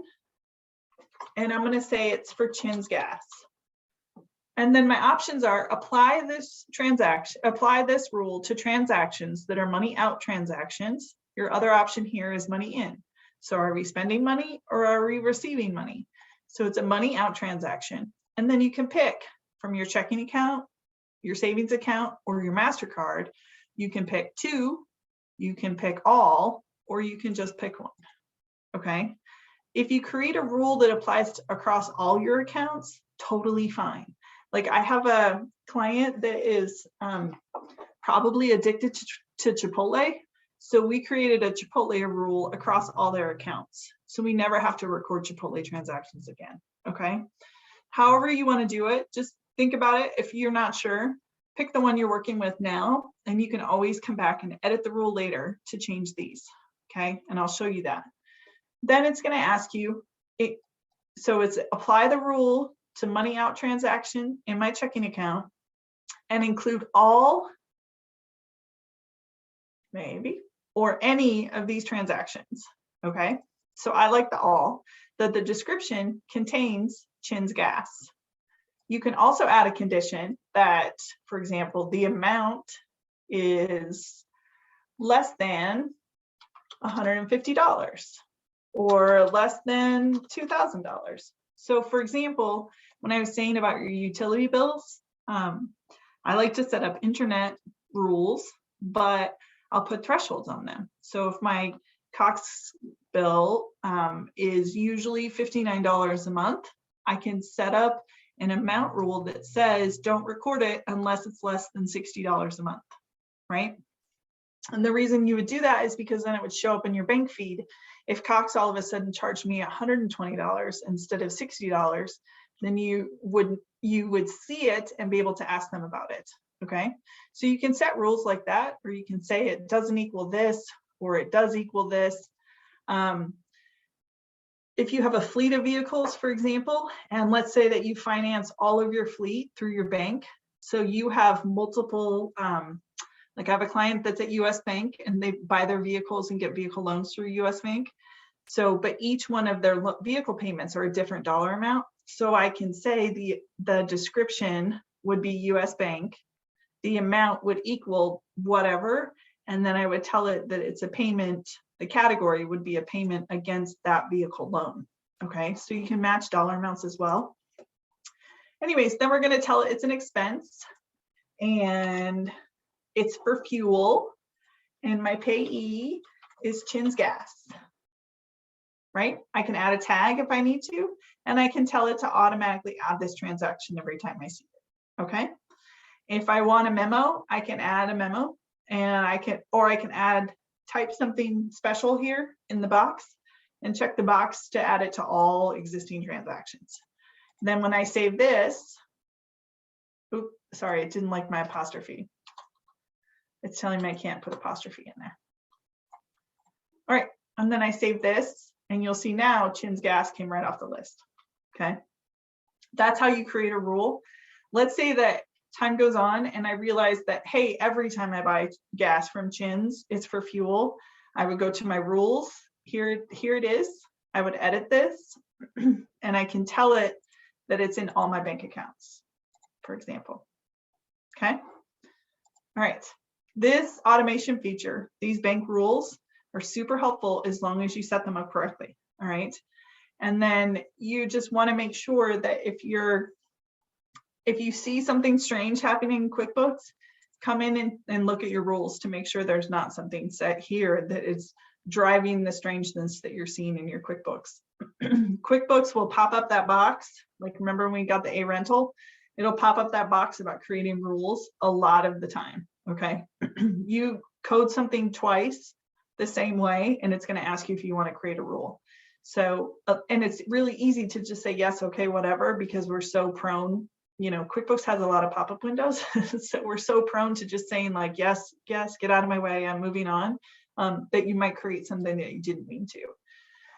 Also here under rules, you can disable the rule, delete the rule, or copy the rule. Sorry, I have sneezed. Whatever you need to do will work there. All right, let me check my notes.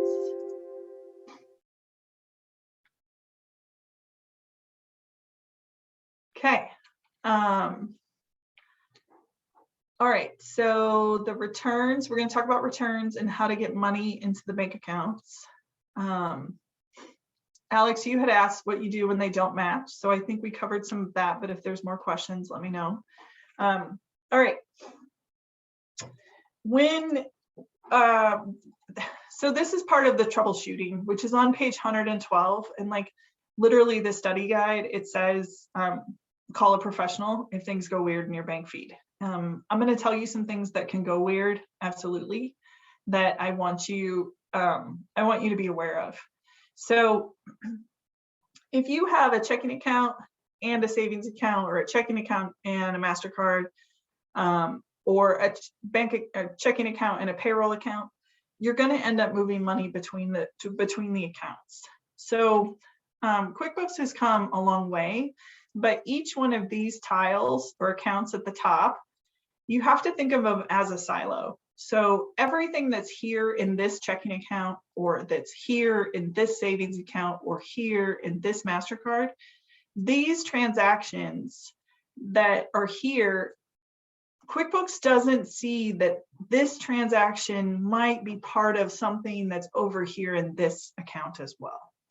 So it sees them all as individual silos, okay? These are the transactions for your checking account. These are for your savings account. If you move money between them, QuickBooks will still see two separate transactions, one in your checking account, one in your savings account, okay? So this is my best professional advice for you. If you are recording a transaction, or you see in your bank feed a transaction that's happening between your bank accounts, or between your bank and your credit card accounts, you need to record it from your checking account first, okay? So if you have to transfer money from one account to the other, you would go under your plus new button, and here's your transfer button, okay? And then it's gonna ask you what you're doing. So your transfer funds from your checking account to your savings account, and you're gonna transfer $500, okay? And then you can save and close. If you, for example, have to physically write a check from your checking account to deposit into your payroll bank account, you would do that as a check, because remember, when that check, that transfer, even though it's a transfer, you're writing a check for it. So if you write a check from your checking account and deposit it to your payroll bank account on your phone, here, your payee, you could pick that it's yourself. I would just leave it blank. And then you would say, okay, it's check 71. Your category here would be your payroll bank account.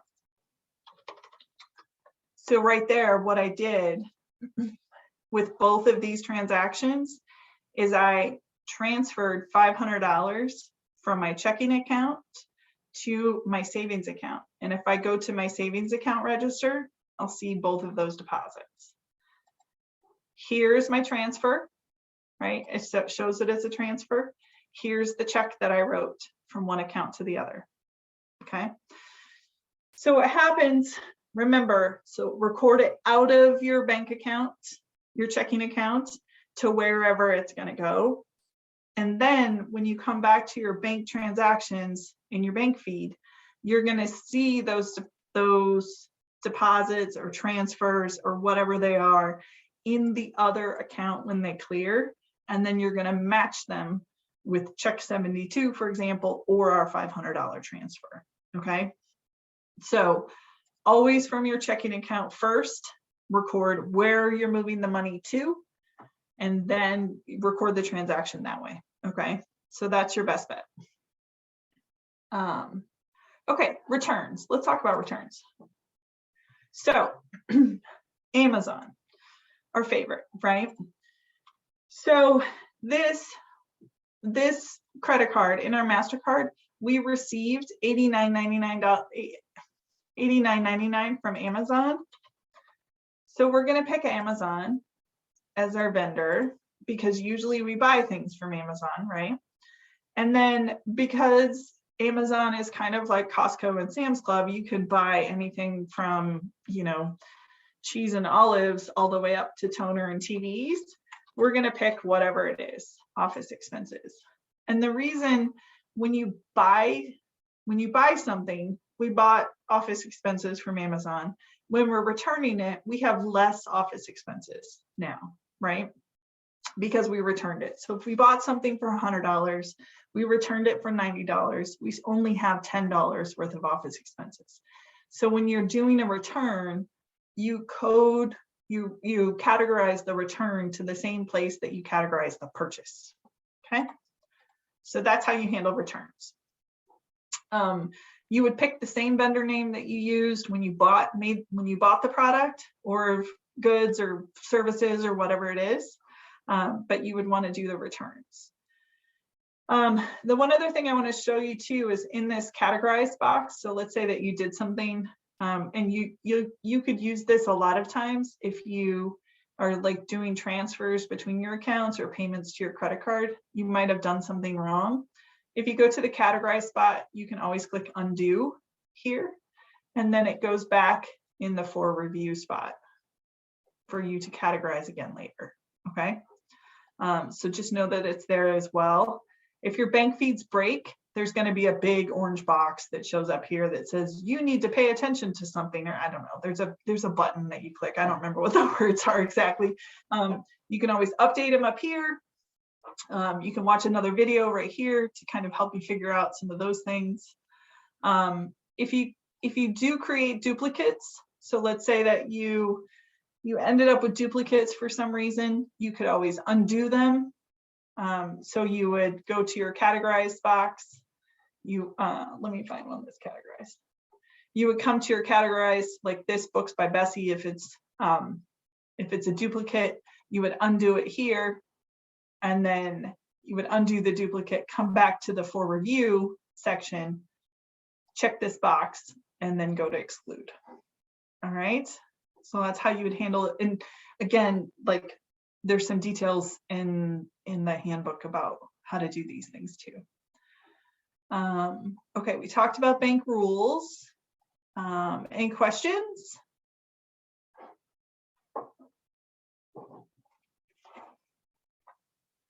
Okay, all right. On to page 118, please. In Prince, the link to the handbook is further up in the chat. So just scroll up and you should find it there. Okay, so it's the end of the month and our bank feeds are, and Cami, the short answer is yes, you do enter all your receipts. So you would enter every transaction that happens in your business bank account. So your reconciliation, it lives over here under the accounting tab and to reconcile. It also, if you're in your bank register, it lives here in your reconcile up here at the top. Or because reconciling is a little bit harder, it's under the gear icon under your reconcile as well. So because QuickBooks will automatically kind of add transactions for you at times with the bank rules, it'll suggest transactions for you. If you create 4 $100 deposits instead of one $400 deposit, it's not going to see those as 2 separate transactions. So you need to use this last step to double check all of your work, okay? So this, when you come into this reconcile window, regardless of how you get here, it's going to land on this page only the first time, all right?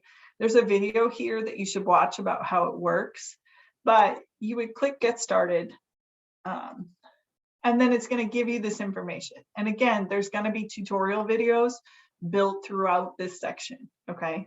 The reason that you want to do this is because you want to make sure that the transactions that you've recorded in your QuickBooks that are then populating your profit and loss and your balance sheet, which then populate your tax return, you want to make sure that all of those transactions that you entered, that you didn't enter duplicates, that you didn't enter, you're not missing anything. I actually had a client who banks at Chase, and for whatever reason, there was 3 days at the end of one month that never came into the bank feed. Like it broke nationwide. And so for Chase clients, for 3 days of that month, there was no transactions in the bank feed. So we all cleaned out the bank feed like we usually do, and we went to reconcile the books and we're like, wait a minute, why does the bank have more transactions than we do? And this is why you do that, okay? So you go online, wherever, your bank statement shows up in the mail, your credit card statement shows up in the mail, whatever you do. So here's your checking account. You pick what account you want to reconcile, your checking account, your savings account, and then if you scroll down the list, your credit card is here as well. Ooh, we have a MasterCard and a Visa. So you would pick we're just going to pretend it's our checking account. And then what happens is it adds I'm trying to get those pop-ups. It says add the following information.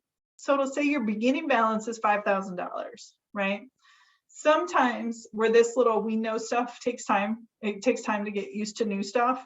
Sometimes there'll be a big red angry box here that says your beginning balance is wrong. And we can help you fix it. So just kind of walk through what's going on there. But basically, once you feel like you've recorded everything for the month and you're done messing with your transactions, this is when you want to do your reconciliation, okay? Once you do your reconciliation, you don't want to change your transactions after that because it can throw things out of balance and get you that angry red box.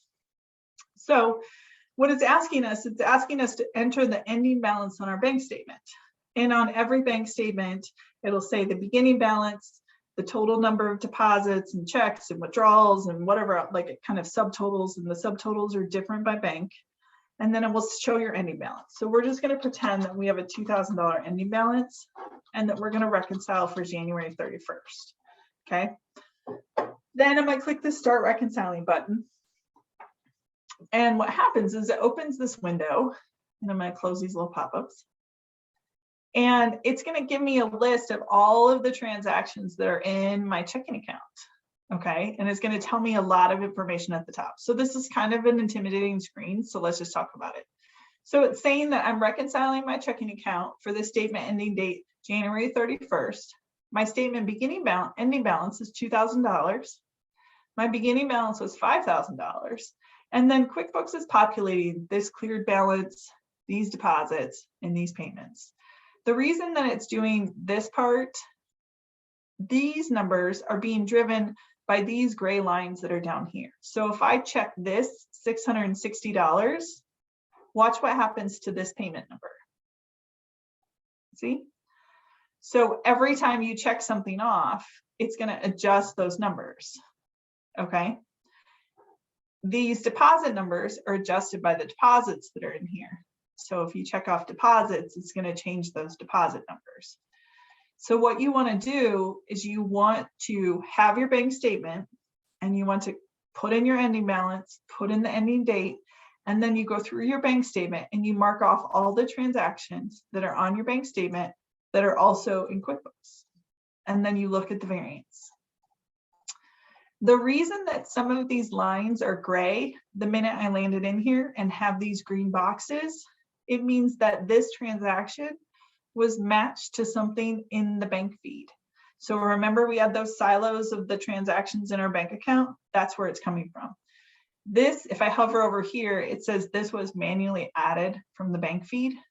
Do you see how this one looks different? This one with the plus sign was automatically added because of a bank rule. So remember the bank rules that we told to auto add?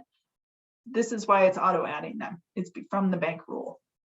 So it's automatically check marking everything that we went through when we were doing the bank feeds. So if we match all the things in the bank feeds, it's going to come in here. If you matched or added a $400 bank deposit as sales or revenue, for example, but also received 4 $100 bank deposits, you're going to see your $400 bank deposit here, and then 4 lines of $100 deposits. And the $400 is going to be marked off and the $100 ones are not. So you would unmark the $400 ones and then mark the 4 $100 ones. Okay, does that kind of make sense? You just, and this part, like, this is hard. And like when we hire interns, like this is a hard thing for them to understand. So watch the videos, go slow, you know, do like, but you want to just kind of look at like, okay, does this make sense? Like, why are these things here? The one thing that you want to watch for is like the $400 deposit versus the 4 $100 deposits. You also want to look at transactions like this, you know, where there's an expense that we haven't really, you know, that didn't clear for some reason. So if you're using your debit card to buy things and you have a transaction from December that's showing on your reconciliation window, but it's now February 17th, that transaction is probably not going to clear and you need to investigate it some more. Let's say also that this, let's say this Chin's gas and oil for $63.15 should be $65.13. You can change it here as well. Okay, you can't always edit amounts in this little expandy screen. Sorry, see what I mean? You just click the green things when they come by. You can't always edit amounts, but you can always click on them and go to edit, and it's going to open the transaction that's behind there. Okay, maybe with my light and fast internet, there it goes. So, and then you can always edit the amount from there as well. All right. So that's the reconciliation screen. Basically, then once you mark everything off, ideally this balance will then become 0. All right. You use those subtotals that are built into all the statements to match up these transactions, these totals, because that'll tell you like, why are you off? You can also like reset some certain filters. You can say, show me only my deposits, show me only my withdrawals, right? And this payments, it's all money going out of your bank account, your checks, your ACH amounts out, all of those things, okay? If you, there's a filter box here that you can use to search for different transaction types. Usually though, it should be pretty okay. So just go through it, go slowly, all right? And be meticulous about it. This is the one time that you wanna make sure that you're doing things very carefully, I guess, in QuickBooks. Okay, more questions about the banks. All right. Okay. All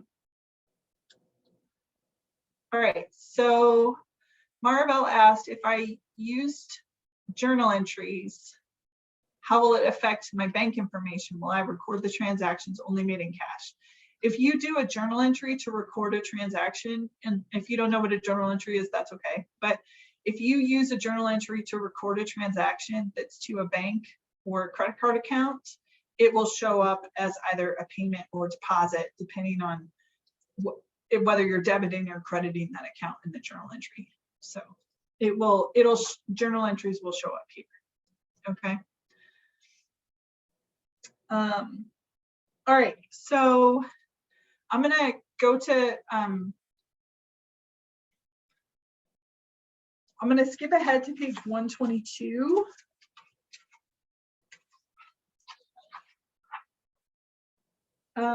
And just a couple of things on just random, I mean, we talked about attachments and attaching documents everywhere.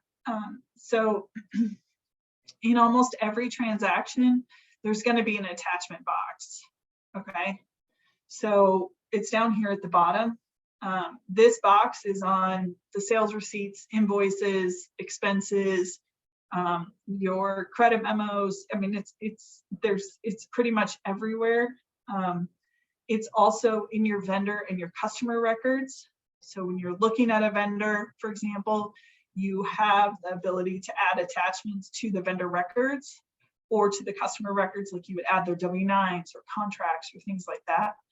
Your attachments live here under the gear icon, under attachments, all right? And you can see a list of attachments there for documents that you've uploaded previously.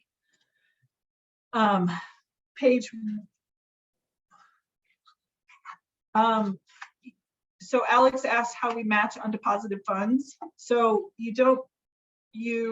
to record, so you put money into undeposited funds, and then you go to bank deposit, and your undeposited funds will show in a little window at the top here, the little lines at the top, and you check them off there, and then you create your bank deposit total, and then that bank deposit total will match to a line in your bank feed.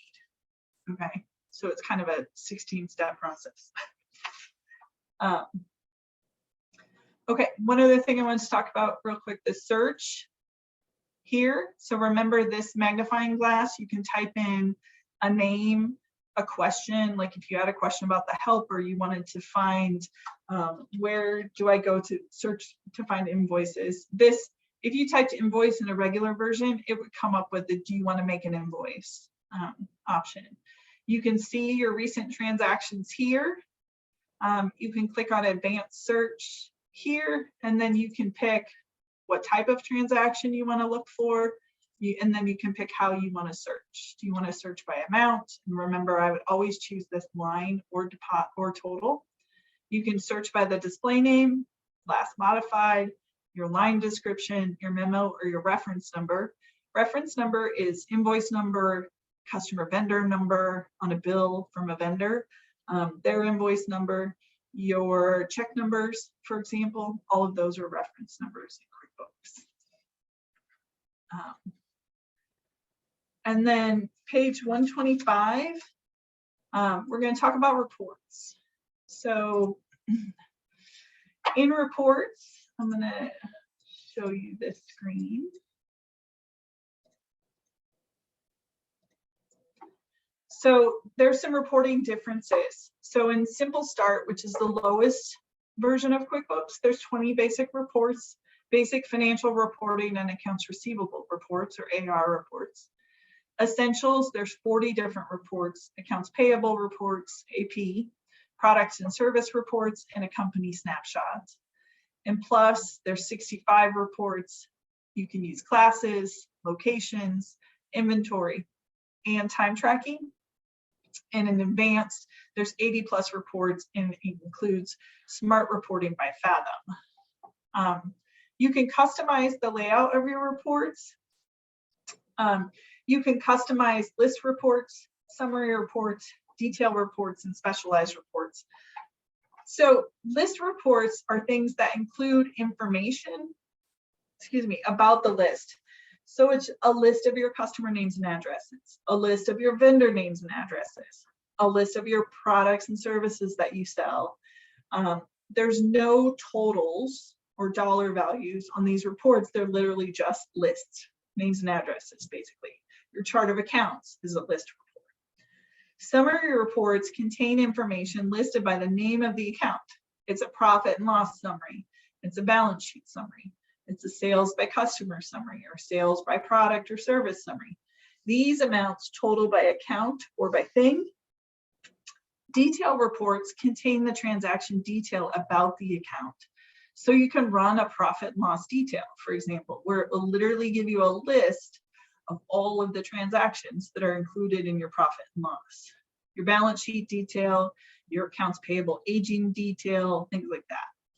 Then there's some specialized reports like cash flow statements, an audit log, a payroll liability report, things like that. So those report types, I think they're on page 135. Let me check. Nope. It's gonna make it's 129 is where these are. Okay, so we're gonna customize some reports. So you can customize reports in a whole bunch of different ways. So for example, let's go, you can go on reports, and then reports here is how you get to the report center. And then there's a couple of tabs at the top. So there's the performance center here, which will give you a whole bunch of like pretty graphs and things like that. And it doesn't work in the demo company. Also in the reports, they're kind of subdivided into different things. So there's your standard reports, your custom reports, your management reports, and your multi-company reporting. This multi-company reporting is if you wanted to bring in QuickBooks data from multiple companies into one set of reports. We're going to stick with the standard reports. And then this smart reporting, if you had advanced, it would have the link to the Fathom reports, which is just a plug-in tool that's built into QuickBooks Advanced that gives you some advanced reporting and all kind of, pivot table wizarding and things. You can set favorite reports by just any one of these are all the lists of reports that you can choose. So let's say I like to look at my chart of accounts all the time. I can set this as a favorite report by just clicking the star, and then it will show up here under my favorite reports. Okay, so once you find the ones that you like, you can put stars by them, and then it's going to add them to your favorite section. Okay. To remove something from your favorite section, you can unclick it from here, or you can search down below and click it from there. Some of my favorite reports, and they're divided into sections. So here's your favorites, your business overview, who owes you money, your sales and customer reports, who you owe money to, so what you owe, your expense and vendor reports, sales tax reports, employee reports, and account reports. And then there's payroll reports at the bottom. So my favorite, what you owe, is the unpaid bills report. I like that better than the accounts payable aging. So your unpaid bills report, I'll show you what that looks like. It just gives you a list of all of the bills that you have open, okay? The reason I like this is because it shows me all the bills and the due dates. So if I'm doing a check or accounts payable run for a client, we can send this list and say, we want to pay these 3, but not this one, kind of thing. The other report for accounts receivable that I like, maybe, is the open invoice report. So this one kind of looks just like that other one, but it tells me specifically what invoice numbers are open for which clients, okay?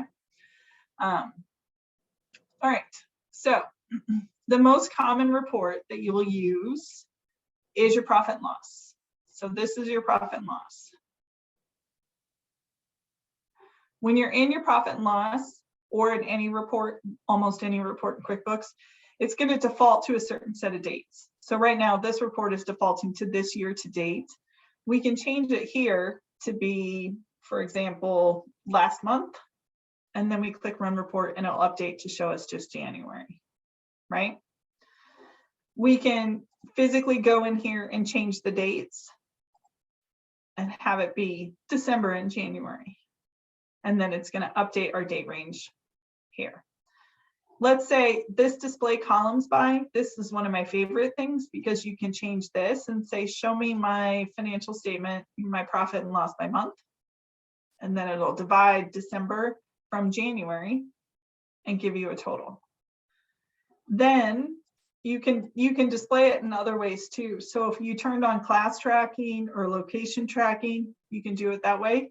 If you do job costing, you can display it by customer, which won't be helpful in this version because it's going to be really long, but or really wide. It's going to give you columns by every, remember Amy's bird sanctuary? It's going to give you columns of revenue and expenses by your customers. This one, it's not really helpful because look how far it goes to the side. Okay. If you do job costing, this report would be super helpful for you, but then you would want to make your customers inactive when you are done with those projects. So we'll change it back to months. Actually, I'm going to change this to total only. If I just want to use total only, and that's the default if you just want one column of numbers. Here, you can tell it, show me the previous period, or you can customize what period you want it to see. So you can tell it, you know what, I want to see August to September versus December and January. And it's going to do that for me. Okay. You also could come in here and say, show me everything as a % of income, which is one of my favorite ways to view things as well. So then I can see when I'm looking at the financial statements for a client, I can see, okay, if they have 100% of their income, 61% was from landscaping services and 45% was from job materials. So you can see those subtotals. It is also super helpful if you come down here into your expenses, it can see that your job material cost was 7% of your revenue. Is that expected? I don't know. I mean, it depends on the industry. But then I can see that my profit, I made a 36% profit, which is kind of nice. Wouldn't we all love that? So, but 36% might seem really great, but it's $500. So, okay, so this is how you can kind of play around with these up here. Just know too, when you come into running a report, sometimes you don't see that part at the top, just scroll up and it's there. The one that I want to show you is this customize button. So this customize button, it shows up in every version of QuickBooks, but the reason it's here is because it gives you some options to do some things that you ordinarily wouldn't do. If you find yourself customizing a report to give you specific information that you need to run your business, consider memorizing your report when you're done, because then you can just rerun the same customized report over and over again instead of recreating it every time. So here, for example, it's asking me what report period do I want, and it's a custom date range, this option. So it's always going to give me December 1st through January 31st. If you're going to memorize a report, don't do it this way with hard-coded dates. Make sure that you pick one of these options, like this quarter or last month, for example, because then if you run it now in February, and then you're going to get January information if you use last month, but in March, if you run it, you might want February information and not January information again. You can say I want it on a cash basis or an accrual basis. You can have negative numbers show in parentheses instead of with a line. You can have them show in red. These rows and columns here, remember I was showing you the columns you could group by month, you could group it by vendor, by customer, by year, all of these. You can have it show all your accounts or just the ones that don't have zeros, okay? You can change the columns. So you can add those % of row or the % of income, whatever you want to do. You could click that here. I want to show you too, under the filter tab, you have all kinds of filter options here. If you have custom classes and location tracking, they would show as options here. But let's say that you only want to see Amy's bird sanctuary. look what happens. It gives us just her profit and loss, okay? So, or you could choose a whole bunch of customers, for example. And then we'll show our, remember how the customer report was like super long? Well, now it's only 3 customers because I filtered it to only pick those 3 customers.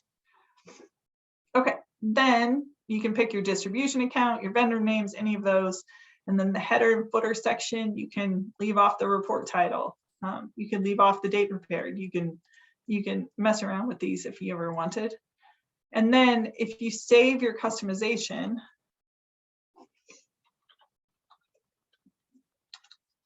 you guys are watching me type again. You can save it, whatever you want to call it. Your group name, you can add a group name if you want, and you can tell it who you want to share it with. So do you want to share it with all the users in your company or only with yourself? You can share it with the community if you want. So if you create a custom report that's amazing that you want to share with the world, you check that box. So when you save it, when you come back into your report menu in the future, it will be here. And then you can run the report today for what you need. Okay, so Jerry asked, how can I have a fixed asset expense show on the P&L? Jerry, a fixed asset is an asset and it goes on the balance sheet. So on your standard reports, balance sheet is an option.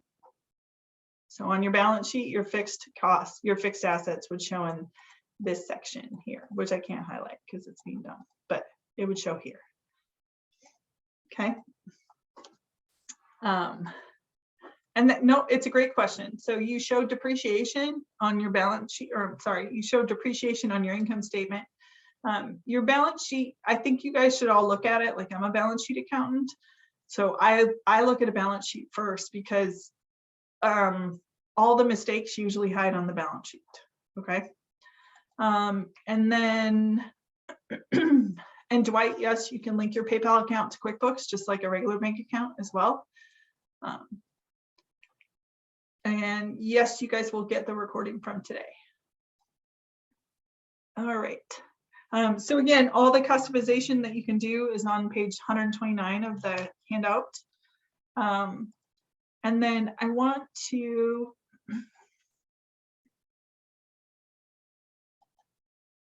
oh, got it.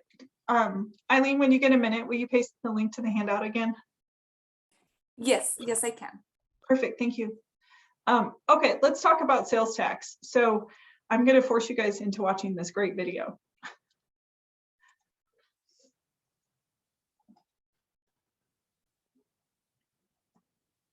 Hi, this is Jason from the QuickBooks team. If you sell taxable products or services, QuickBooks helps you track how much sales tax to charge. If you use this feature, you should know how much you need to pay when you file your state and local sales tax. Let's go over how to set up sales tax. Select Taxes. Note that your navigation may look like this. Enter your business's address. This address sets up your sales tax rates. If this is already in your company settings, just confirm that it's correct and select Next. Most businesses only collect sales tax on sales that happen in their state, county, or city. If that's the case, select No. But if you're required to collect sales tax in other areas, such as different cities or states, choose Yes here. And then select all of the agencies that you collect sales tax for. And select Next. You can start invoicing customers at any time. But let's set up the sales tax payment schedule first. Every state has different requirements for how often you need to make sales tax payments. In this example, the frequency for filing taxes depends on the average amount of sales tax you collect on a yearly or monthly basis. Remember, your state or local laws might be different from each other, so be sure to check with your accountant. Now, select the Filing Frequency drop-down menu and choose how often you file sales tax. If the filing frequency is different for other rates and agencies, don't worry. You can assign separate filing frequencies to each of them. Select Save. This is where QuickBooks keeps track of the money you've collected from customers on sales where you charged sales tax. The top section always shows how much you owe in the current filing period and how much has been collected so far for the next upcoming filing period. If you forgot to add an agency you collect sales tax for, or if you just need to change something, select Sales Tax Settings. From this screen, you can add tax agencies or edit the tax agencies QuickBooks set up for you earlier.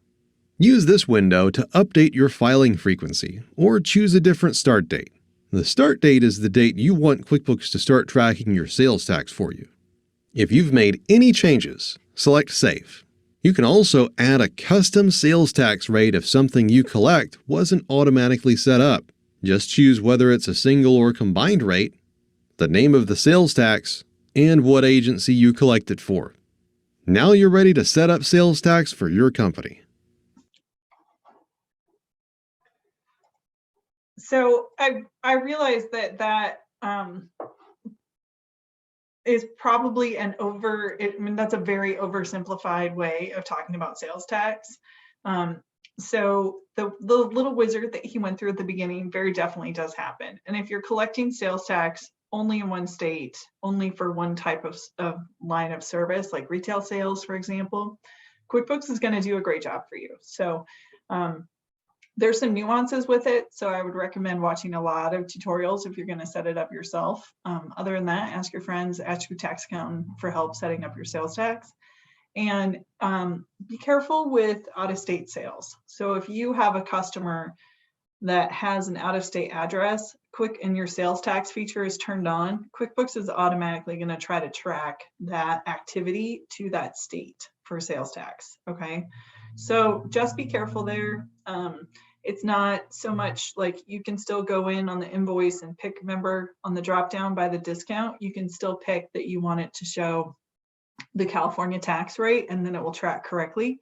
But just be careful there if you're importing transactions and you have customers in different states. A word about payrolls. I'm going to show you from this slide. This is on page 89 of the handout as well. So there's different payroll pricing options for QuickBooks. There's a core, a premium, and elite. I'll kind of let you just read about them in the handout, but basically it's just the level of service that you want to use with Intuit, and then it shows you the price here. So the core is $45 a month plus $4 an employee. The premium is $75 a month plus $3 an employee, and the elite is $125 a month plus $10 an employee. They come with like HR advisors and access to benefits and time tracking and things like that. So you can kind of see the difference down here. Just know that it's there. If you want to set up payroll, you go on the workers tab in the left navigation bar and you click this Get Started button. You have to, when you're looking for a plan with Intuit, they recommend that you ask yourself 4 questions. Do you want to track your workers' hours? Do you want help setting up your payroll? Do you want QuickBooks to help you if you ever receive a tax notice? And do you need HR support? So that's going to drive which version of the payroll service you would purchase. So there's 3 options to set up your information. You can work with Intuit to set it up. You would complete this form and it would convert from other third-party payroll providers. You need this list of information on the right-hand side in order to set up your payroll. So your legal name, bank account and routing number, what types of pay you're going to pay your employees, hourly, benefits, retirement plans, if they have any garnishments that you need to do deductions for, all of their tax information, their W-4, their A-4, their state withholding, any year-to-date pay, all that kind of stuff. Their direct deposit information for the employee to get their payment, and then your tax information, including all your state and local tax ID numbers, plus your EFTPS enrollment. EFTPS stands for Electronic Federal Tax Payment System, okay? Which if you don't use that, you should absolutely use that to pay the IRS any money you would ever owe them. Then once you turn on payroll, there's a whole slew of reports that show up at the bottom. This is the payroll center up here at the top, and it's going to give you a list of employee names, and you click on them and you can customize and edit information in there, track their birthdays and their start dates and all that kind of jazz. And then this, I'm going to force you to watch yet another video from Amy at Intuit, I think is her name. This one's about time tracking. Oh, I love this Swirls. It's going to hate me. This is Annie from the QuickBooks team. Both QuickBooks Online Payroll Premium and Elite come with QuickBooks Time to track employee hours. Let's go over how to add employees to QuickBooks Time so you can track their time, see who's working, and then approve timesheets when it's time to run payroll. To start, select Payroll, then Employees. Find the employee you want to track. If you haven't added them yet, you can add them now. When you're ready, select the employee and then Edit Employee. If you haven't added the employee's email address, add it now. You'll need it to invite them to QuickBooks Time. Then, check the box to invite this employee to track and record their hours with QuickBooks Time. When you're finished, select Done. Your employee will get an email inviting them to QuickBooks Time. They can either download the mobile app or sign in from a web browser. They can start tracking time right away by selecting Clock In. The clock will start recording their time. Once they're done, they select Clock Out. To view your employee's time, select the Time tab and launch QuickBooks Time. QuickBooks Time will open in a new browser tab. You can look at the Who's Working window to see who's on the clock, what they're working on, and where they're at. If you want to learn more about features like project tracking and geofencing in QuickBooks Time, check out the link at the end of this video. To approve time, select Payroll, select Approve Time, and then approve the time for each employee. Once you have approved all your employees' time, you are ready to run payroll. If you want more info on how to run payroll, check out the link at the end of this video. That's it! Now you're ready to start tracking your employees' hours with QuickBooks Time, so you can run an accurate payroll every time.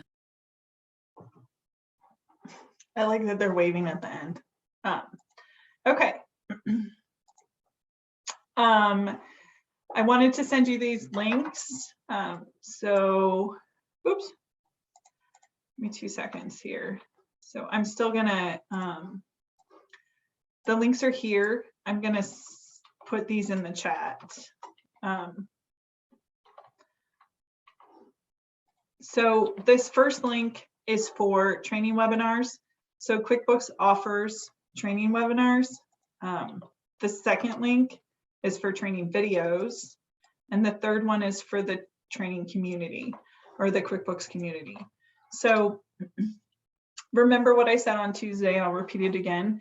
If you see something in QuickBooks and you're like, why is it doing that? And it literally doesn't matter what it's doing. If you just type in real life words, how you would ask me a question, if you type in real life words, why does QuickBooks do this? Or how do I make QuickBooks do that into a search into Google? It's going to come back with a whole bunch of answers for you. So most of the time, like I would say probably 90% of the time, someone's already asked that question and there is a help video or an article with step-by-step instructions about how to do that. So I just wanted you to see these so that you know that they're here. So like this is the webinar and events page, the first link that I sent. So you can search for whatever kind of thing you're looking for. Some of them have fees, some of them don't, but it's definitely a really great way to get to some information. Also under the training, here's where the video tutorials live, okay?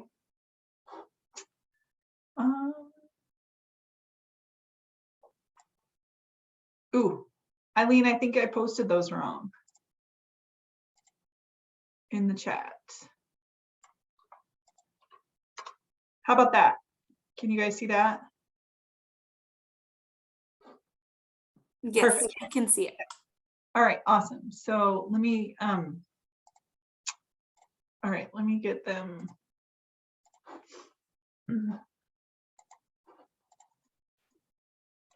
Okay, here's the second one. And here's the last one. Okay, but regardless, even if you just Google it, you're going to end up on this page. So under the training tab is where the webinars are, and the video tutorials are here as well. The video tutorials are kind of cool because it's kind of all in there. The first one's there, just scroll up a little bit. So you can say, okay, I want to know more about invoicing and payments, or I want to know about reports. So you can come in here and kind of track all of these things. So I'm going to let you guys answer questions. Eileen, can we add my phone then now? Yes, I will do that. Okay. So you guys give me just a minute because I want to show you the mobile app, but I need to connect to the Zoom call from my phone, and hopefully I can stop the feedback before then. But type whatever questions you have in the Q&A, and then we'll, so give me just a minute to coordinate some things, and I apologize if you like see up my nose when I get my phone locked in. So hold on a second.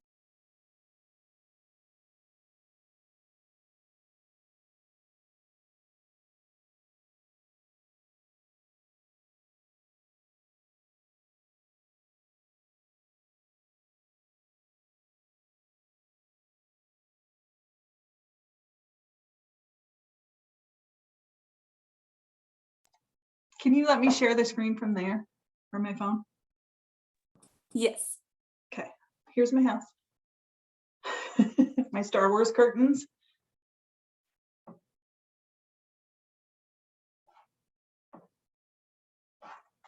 Am I the host?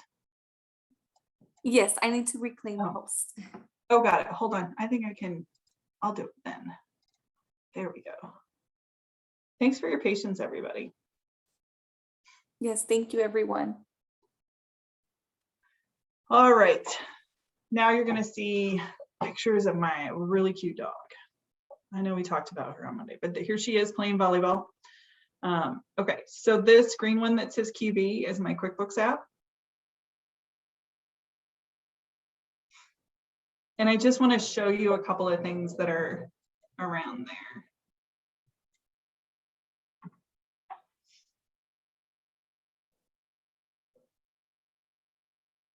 And I make QuickBooks log me in with my face, so you guys can do that too.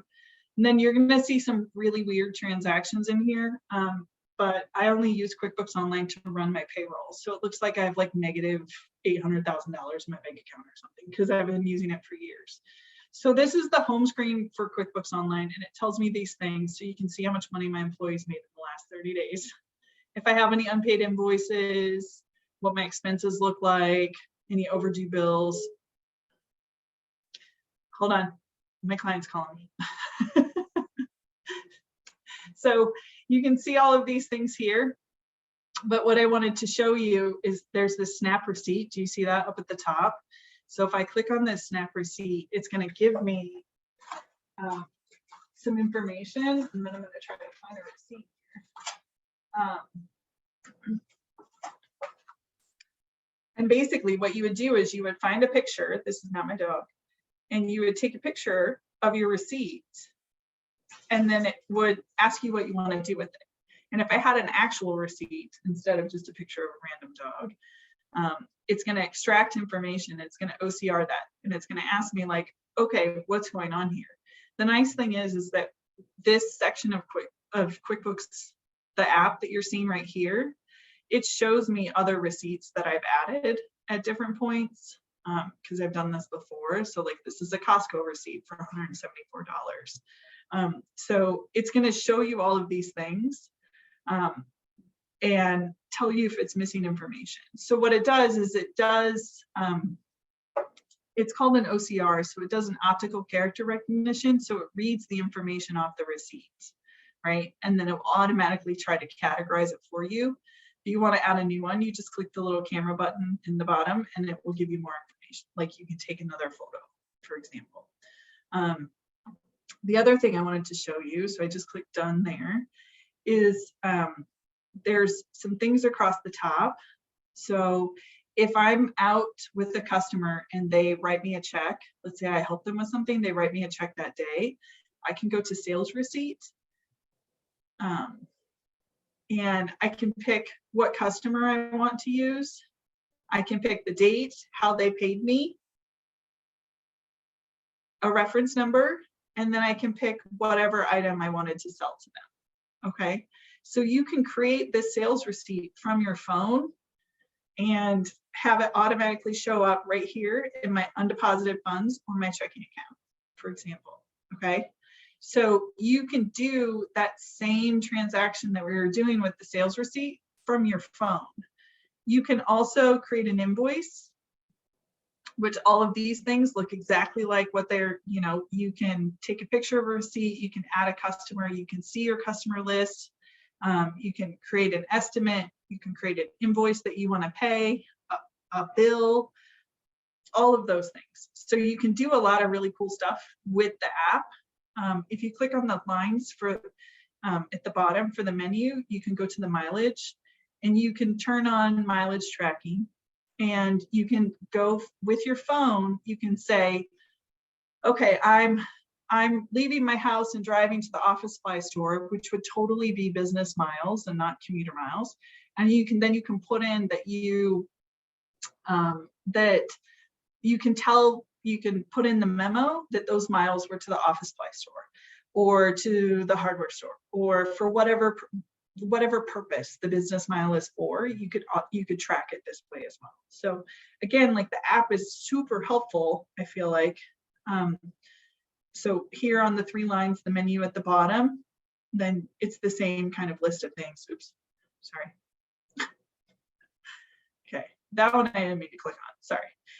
So it creates these shortcuts here as well, and then there's an all button where it lists all the things that were across the top as well. You can see some financial statements here. You can add attachments. You can, there's a million things that you can do with the app. Okay, so loads of fun things about that.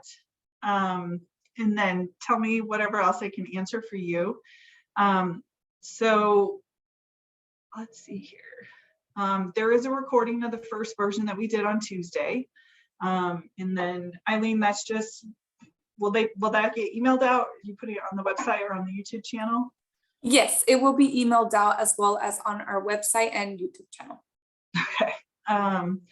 And then Lenora asked about payroll information. So you guys remember too, if you can put your questions, like, I'm answering them from the chat, but if you can put them in the Q&A, it'll make it a little easier. But so yes, there is a million options for payroll information. There's a million training options with QuickBooks Online. So just kind of go through, think about first what it is that you absolutely need your payroll system to do for you, and then work from there.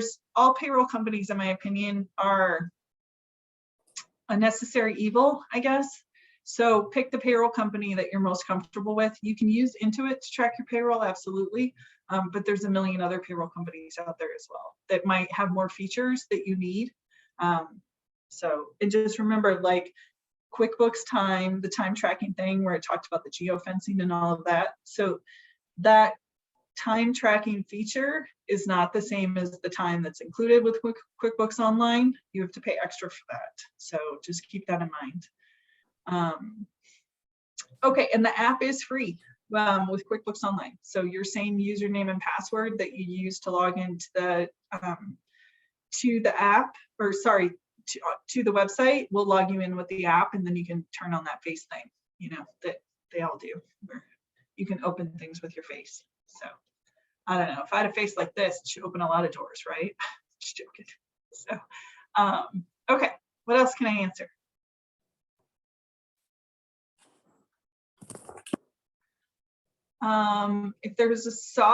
If I have a software as a service company, where is the and the revenues recurring? How do I set that up? It depends on our RJ. If it's an invoice that you create to your customers, you could set up a recurring invoice. So give me 2 seconds.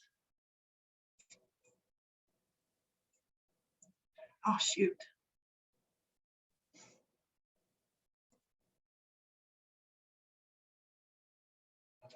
Eileen, are you the host again? Yes, let me reclaim you again.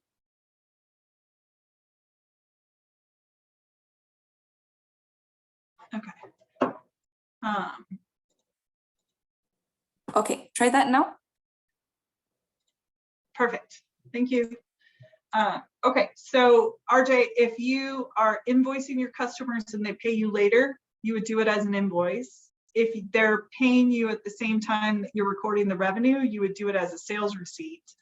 Either way, you would create it how you want it to look. Down here at the bottom, you would click make recurring, and then you would name your template. So you would have, you know, software company customer 1, and you would pick your company name. You would schedule every month, every week, every quarter, however, those kind of things. So you would do it, you could set it up that way. You could set it to automatically send the emails, for example, and include any unbilled charges when you create invoices. So let me know if that is helpful. So for comparison purposes, what other versions of QuickBooks are out there? So it's in the handouts, but there are also these 4 plans. So there's a simple start, an essentials, a plus, and an advanced, and it's on page 11 of the handout for the different things. The personal account expenses. Okay, so this is what I do for personal expenses. Is I go into my chart of accounts and I add a new account that's a bank account, and for the detail type, cash on hand, and here I call it paid personally, the name of my account. So this is a bank account that I paid for that's called paid personally. So what happens is then, let's say that I go buy toner and I use my personal debit card instead. I would go to add my expense to QuickBooks, and I would tell it that I bought it from, let's say I bought it from Amazon, but instead of picking my business checking account, I would pick paid personally. And then I would say it's for office expenses. And because it's toner, it was probably $5,000. Okay. So this is how I handle expenses that I paid for personally, is I go to my chart of accounts, I create a new bank account called paid personally, and then I add my expenses. When you go to your banking menu, you would not link your personal bank account to QuickBooks just to match that transaction, okay? So you create a personal account in the chart of accounts, you add your expenses manually, you never ever link it to QuickBooks, and you never ever reconcile it. Your tax accountant or your tax preparer should be able to handle it for you. If you do your own taxes, which is okay, if you do your own taxes, what's going to happen is those transactions are going to show up still on your statement. Let me find the office expenses.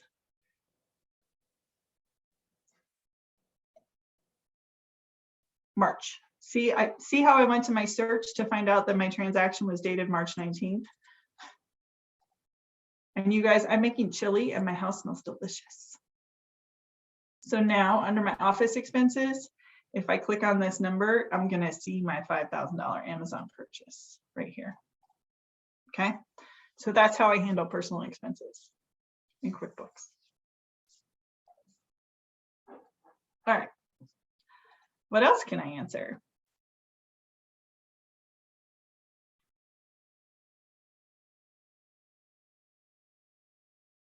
I love it. Look at all these QuickBooks wizards I made.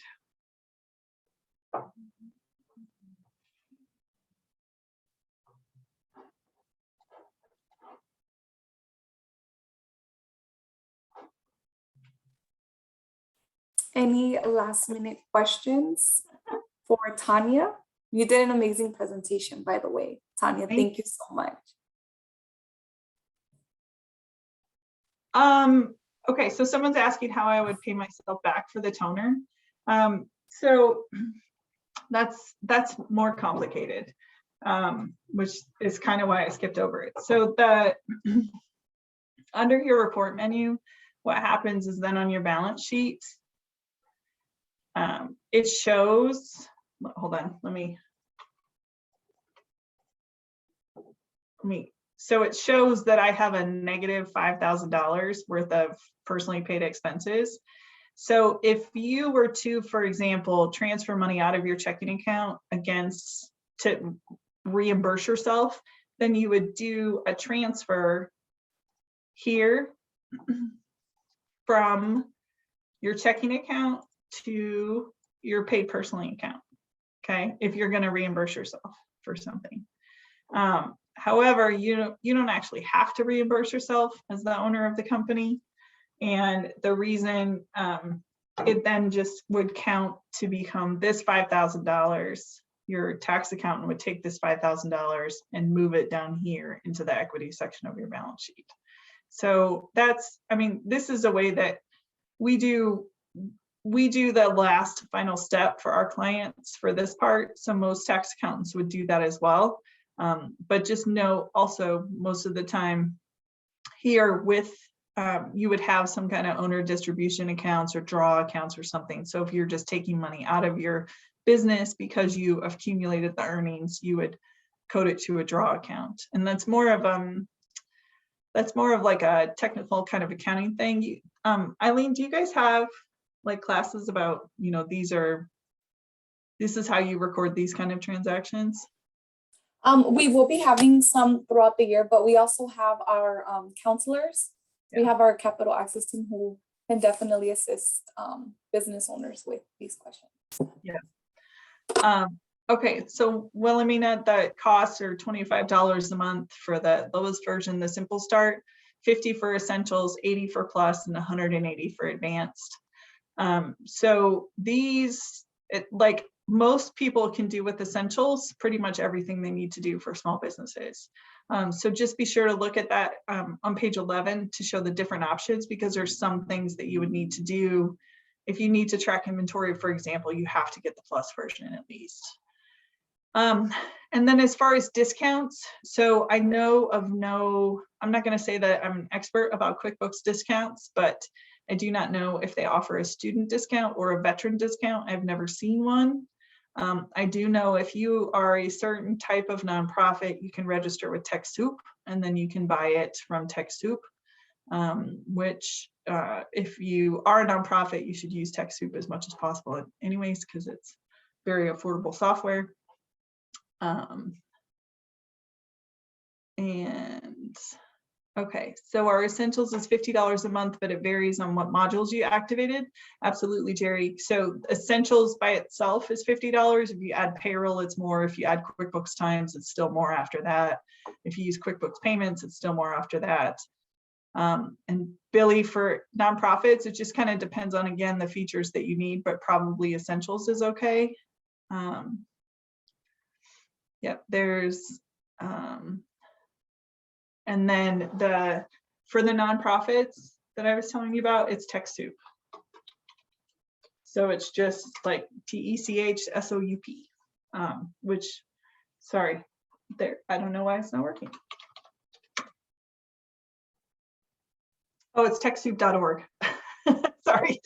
So, and this, you have to sign up, so you can't just go there and buy it. You need to sign up with TechSoup first, and it doesn't cost anything to sign up with TechSoup, but they sell software from loads of places. So it's just a nice resource for nonprofits. So great questions, everyone. Happy to answer loads more.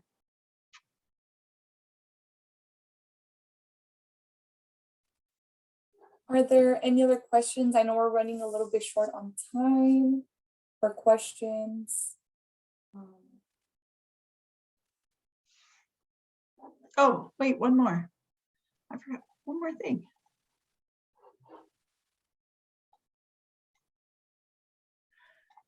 Here's my info. Yes.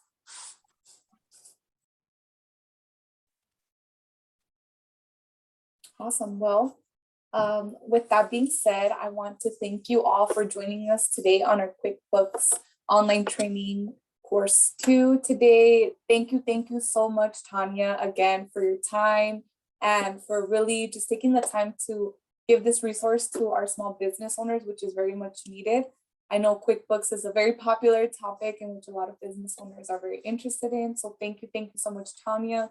We truly look forward to working with you in the future. Thank you to all who have joined us. If you are interested in learning more about the other resources that the Maricopa SBDC has for you in your business, other very informative webinars that we have coming up on intellectual property, SDIR, marketing, please go to our website. We have our content calendar. As Tanya has mentioned, I will be sending over a recording of this webinar today and an email with a quick survey. We would definitely love to hear from you all. Once again, thank you so much, Tanya. And if you would like free, at no cost, business counseling, Anna Minier has put in, one of our counselors, she has put the link there for you all to request for counseling. Once again, thank you so much, Tanya. Thank you again for everything. We really look forward to having more QuickBooks courses with you. And I wish you all a wonderful and great day and weekend. Thank you, everyone. Thank you. Take care. Bye, everyone. Thank you. Bye.